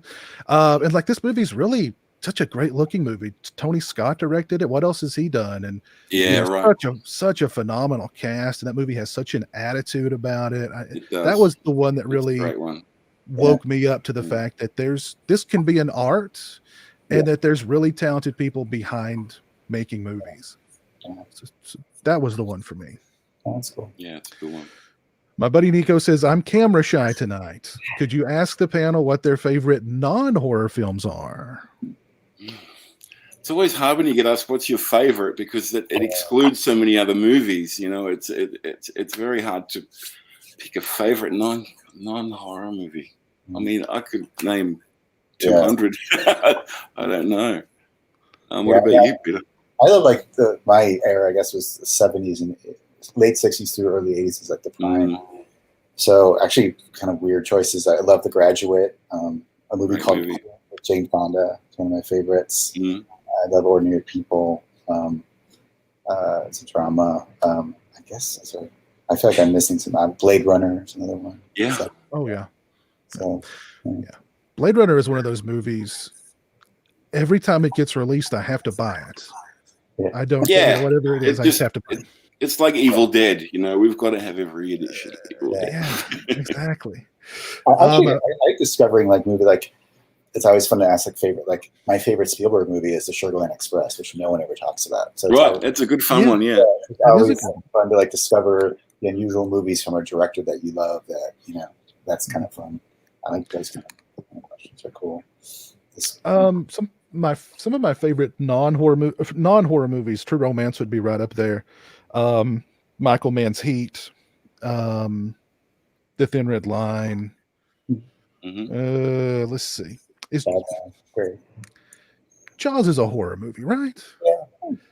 Yeah. Those are a handful of mine. Okay. My buddy Gabe, thank you for the $9.99 super chat. He says, Don and Jamie, I really love your enthusiasm and love for films. Thank you so much for giving your time to hang out with all of us. Thank you for all both of you have done. And Peter, I love you too, brother. Oh, thank you. So there you go. That's nice. Yeah, that's sweet. Let's see. Trying to just catch up with the chat here, see if there's anything. Jesus. Let's see. Question for Jamie. This is from my buddy Jack, who tried to connect, but I think he must have had connection problems. Question for Jamie. What was the story of your rejected resident? Well, we kind of talked about that. Yeah, we sort of got into that. It was yeah. Cormac and Marianne Wibberley were involved in that one. But we did, unfortunately, just couldn't get there was a research, Jamie, and there was another script I think you were involved with. I always found it in the trades. It was about girls in high school. Munchies. Munchies, yeah. Yeah, that was really fun. That was a really fun one. Where they become zombies, but the more dead flesh, the more beautiful they become. So as soon as they stop eating the dead flesh, they start reverting back. And it was kind of a really good play on body image and body horror and stuff. It was good. It was cool. It didn't get made. Adam Rifkin was attached to it after I left, but just didn't get made. Problem was the MGM executive at the time, the head of the studio. I couldn't work with him, so I didn't want to work with him. So yeah. AJ, who was just here talking to Don, he says Don Coscarelli made my week. I cannot begin to explain the impact the Beastmaster made on my life as a child. Thanks for bringing He's him a on. wonderful man, Don Coscarelli. As everyone here today can tell, he's just one of the best guys. It's really funny about Beastmaster always being on. It's true. I don't know if you know the joke. What does HBO stand for? It's hey, Beastmaster's on. It's like yeah. Everybody. That and Poltergeist. Yeah, exactly. Joe Reese would like to know, what was Josh Jackson like to work with on Urban Legend? Oh, he was beautiful. He was only 19 at the time, but the sweetest guy you could ever want to work with. Just fun. He's like the character he plays in that movie. He's just fun, a fun young guy, gorgeous. He'd done all that work in Dawson's Creek. And I think he used the money that he made from acting in that movie to buy his mum a house. So that's the kind of guy Josh is. He's lovely. That's great. He's a really lovely man. I'd love to see him again one of these days. Well, tell us what you guys are working on nowadays. Which I know, Peter, you're working on Scary Movies, the book. You got any more Blu-ray projects in the works that you can? Not really. The Friday box set was a big one. I mean, honestly, this next year, it's the kind of thing where you have to start saying no because I'll never finish it. So it's so tempting, well, there's a couple of longer documentaries that someone asked me to be involved with, and I just can't do it because, they're like, oh, I'll just take a little bit, but, it never does. It's always hours here, hours there, and then pretty soon it is. It all adds up. Yeah. There's one cool thing. I just did an interview for, there's a new show that's Shudder. I don't know if I'm supposed to say it, but I'll say it. It's Shudder started. It's called the temporary titles of Monsters Who Made Us. They're doing a different documentary show on all the big icons. So it's not about the making of the movies, it's about the characters. So they're doing one on yeah, so I did an interview for that. So that was really fun. They have some good people. So I'm excited to see that. I think that's going to premiere next year. So that'll be cool. Oh, very cool. That sounds fun. I'm sure I totally ruined it. They're going to hate me for the time. Oh, that's very, very cool. What's going on with you nowadays, Jamie? I've got a project that's in the works. I probably don't want to talk too much about it because I'll probably jinx it, especially on a Friday the 13th. But it involves a lot of other Australian horror film directors, and Mick Garris is also attached to it at the moment as well. So it's something that we're working on. It'll be a project for television, not for theatrical. But I'm really excited about it. It's been something I've been trying to get going for a long time, so it'll be fun. I actually know a little bit about it. It sounds great. So whatever happened to have you heard anything about this Urban Legend remake? Yeah, well, they're going ahead with that. Some guy called Colin Minahan, who's a director, he's made a bunch of independent movies. He is writing and directing it, and it's going to be based around internet urban legends. So even though it's called Urban Legend, it's kind of like it's a different story in the franchise, so it might as well be Urban Legend 4. So, but they are calling it a remake, but they're not going to be retelling our story. My buddy Nico says, Peter, I have hundreds of books on film and filmmakers from the silence until present day, and Crystal Lake Memories is in my all-time top 10. Yeah, it's a great book. Thank you guys. I bought my copy of it years before I met you, as you know, Peter. Yeah. It was like when you called me up, I knew exactly who you were. Well, God, what's so funny, I think I wrote, I'm a big letter writer, so I wrote Jamie a letter, and like 2 days later, my phone rings, and I didn't think about it, I picked it up, and then I hear, this is Jamie, I can't hear your accent. Jamie Blanks. I was like, holy fuck, I didn't know what to do. I'm like, Jamie Blanks is calling me. This is so weird. But within like minutes, it was like, oh my God. Yeah, we were like we already knew each other. Yeah. Yeah, that's funny. I had a similar phone call from Robert Brian Wilson from Silent Night, Deadly Night Part 1. Oh, yeah. I had got Eric Freeman, who's a friend of mine, had gotten in touch with him for me to do something like this. And he called me, and we were just shooting, or no, he sent me his number and I called him. I'm sorry. And he said, Justin, can I call you back in about 10 minutes? I'm on my roof right now putting up Christmas lights. I said, do you mean to tell me that I'm talking to Billy right now, who's on his roof putting up Christmas lights? He said, yes, you are. And I went, my goodness. That's fantastic. 80s horror fan says, are you kidding me? Storm warning is freaking awesome. I'm Godsmack. Oh, so you thank you. Storm warning fan. Thank you very much for that. That's really kind. Yeah. I'm glad you like the movie. Yeah, and thank you for that 80s horror fan. Yeah, I was telling Jamie before the show, I bought it on DVD because I couldn't find it anywhere. And the seller was supposed to send it first class. He sent it media mail, and it just got here today. So I'm going to dive into it tonight. I hope you enjoy it, Justin. Yeah, I'm sure I will. Crank it up loud. Cool. Yeah. Well, let's call it a night because we've been going for 2 hours and 47 minutes. Wow. This is wow. That is a long stream. This has been this has been an incredible experience. Thank you, Peter, for making the connection with Jamie so that we could make this happen. And Jamie, thank you for helping make the connection with Dawn. So more than happy to do it, man. Hey, you're my old friend. Having a cool dry place. But we should do it again one of these days, Justin. It was good fun, man. I really enjoyed it. I agree. We absolutely should. Let me give some shout outs here. Nico, thank you for the $10 super chat. Gabe, thank you for the $9.99 super chat. 80s horror fan, thank you for the $20 super chat. Oh, an 80s horror fan just came in with another $5 super chat saying, great movie, and tell Nadia Ferez I said hi, LOL. I will. That's nice. Right. I just want to know, Piz, what's the difference between the $9.99 and the $10 chat? What do they get for the extra penny? Yeah. Well, it's nothing. They're just giving me. They're. It's like they donate. Oh, okay. I thought there was like a certain level or something if you get certain.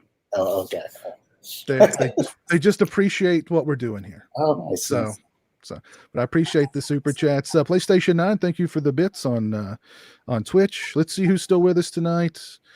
Jamie's Heart, who was just on, Nico, Sean Sr., Joe Reese, Jeff Overing, Dan Proul, Joshua Snare, Robert Long, 80s Horror Fan, Big Ideas 3, Constantine Furman, Jan Man, Jack Craven, Metropolis, Kimberly Davis, Influence Films.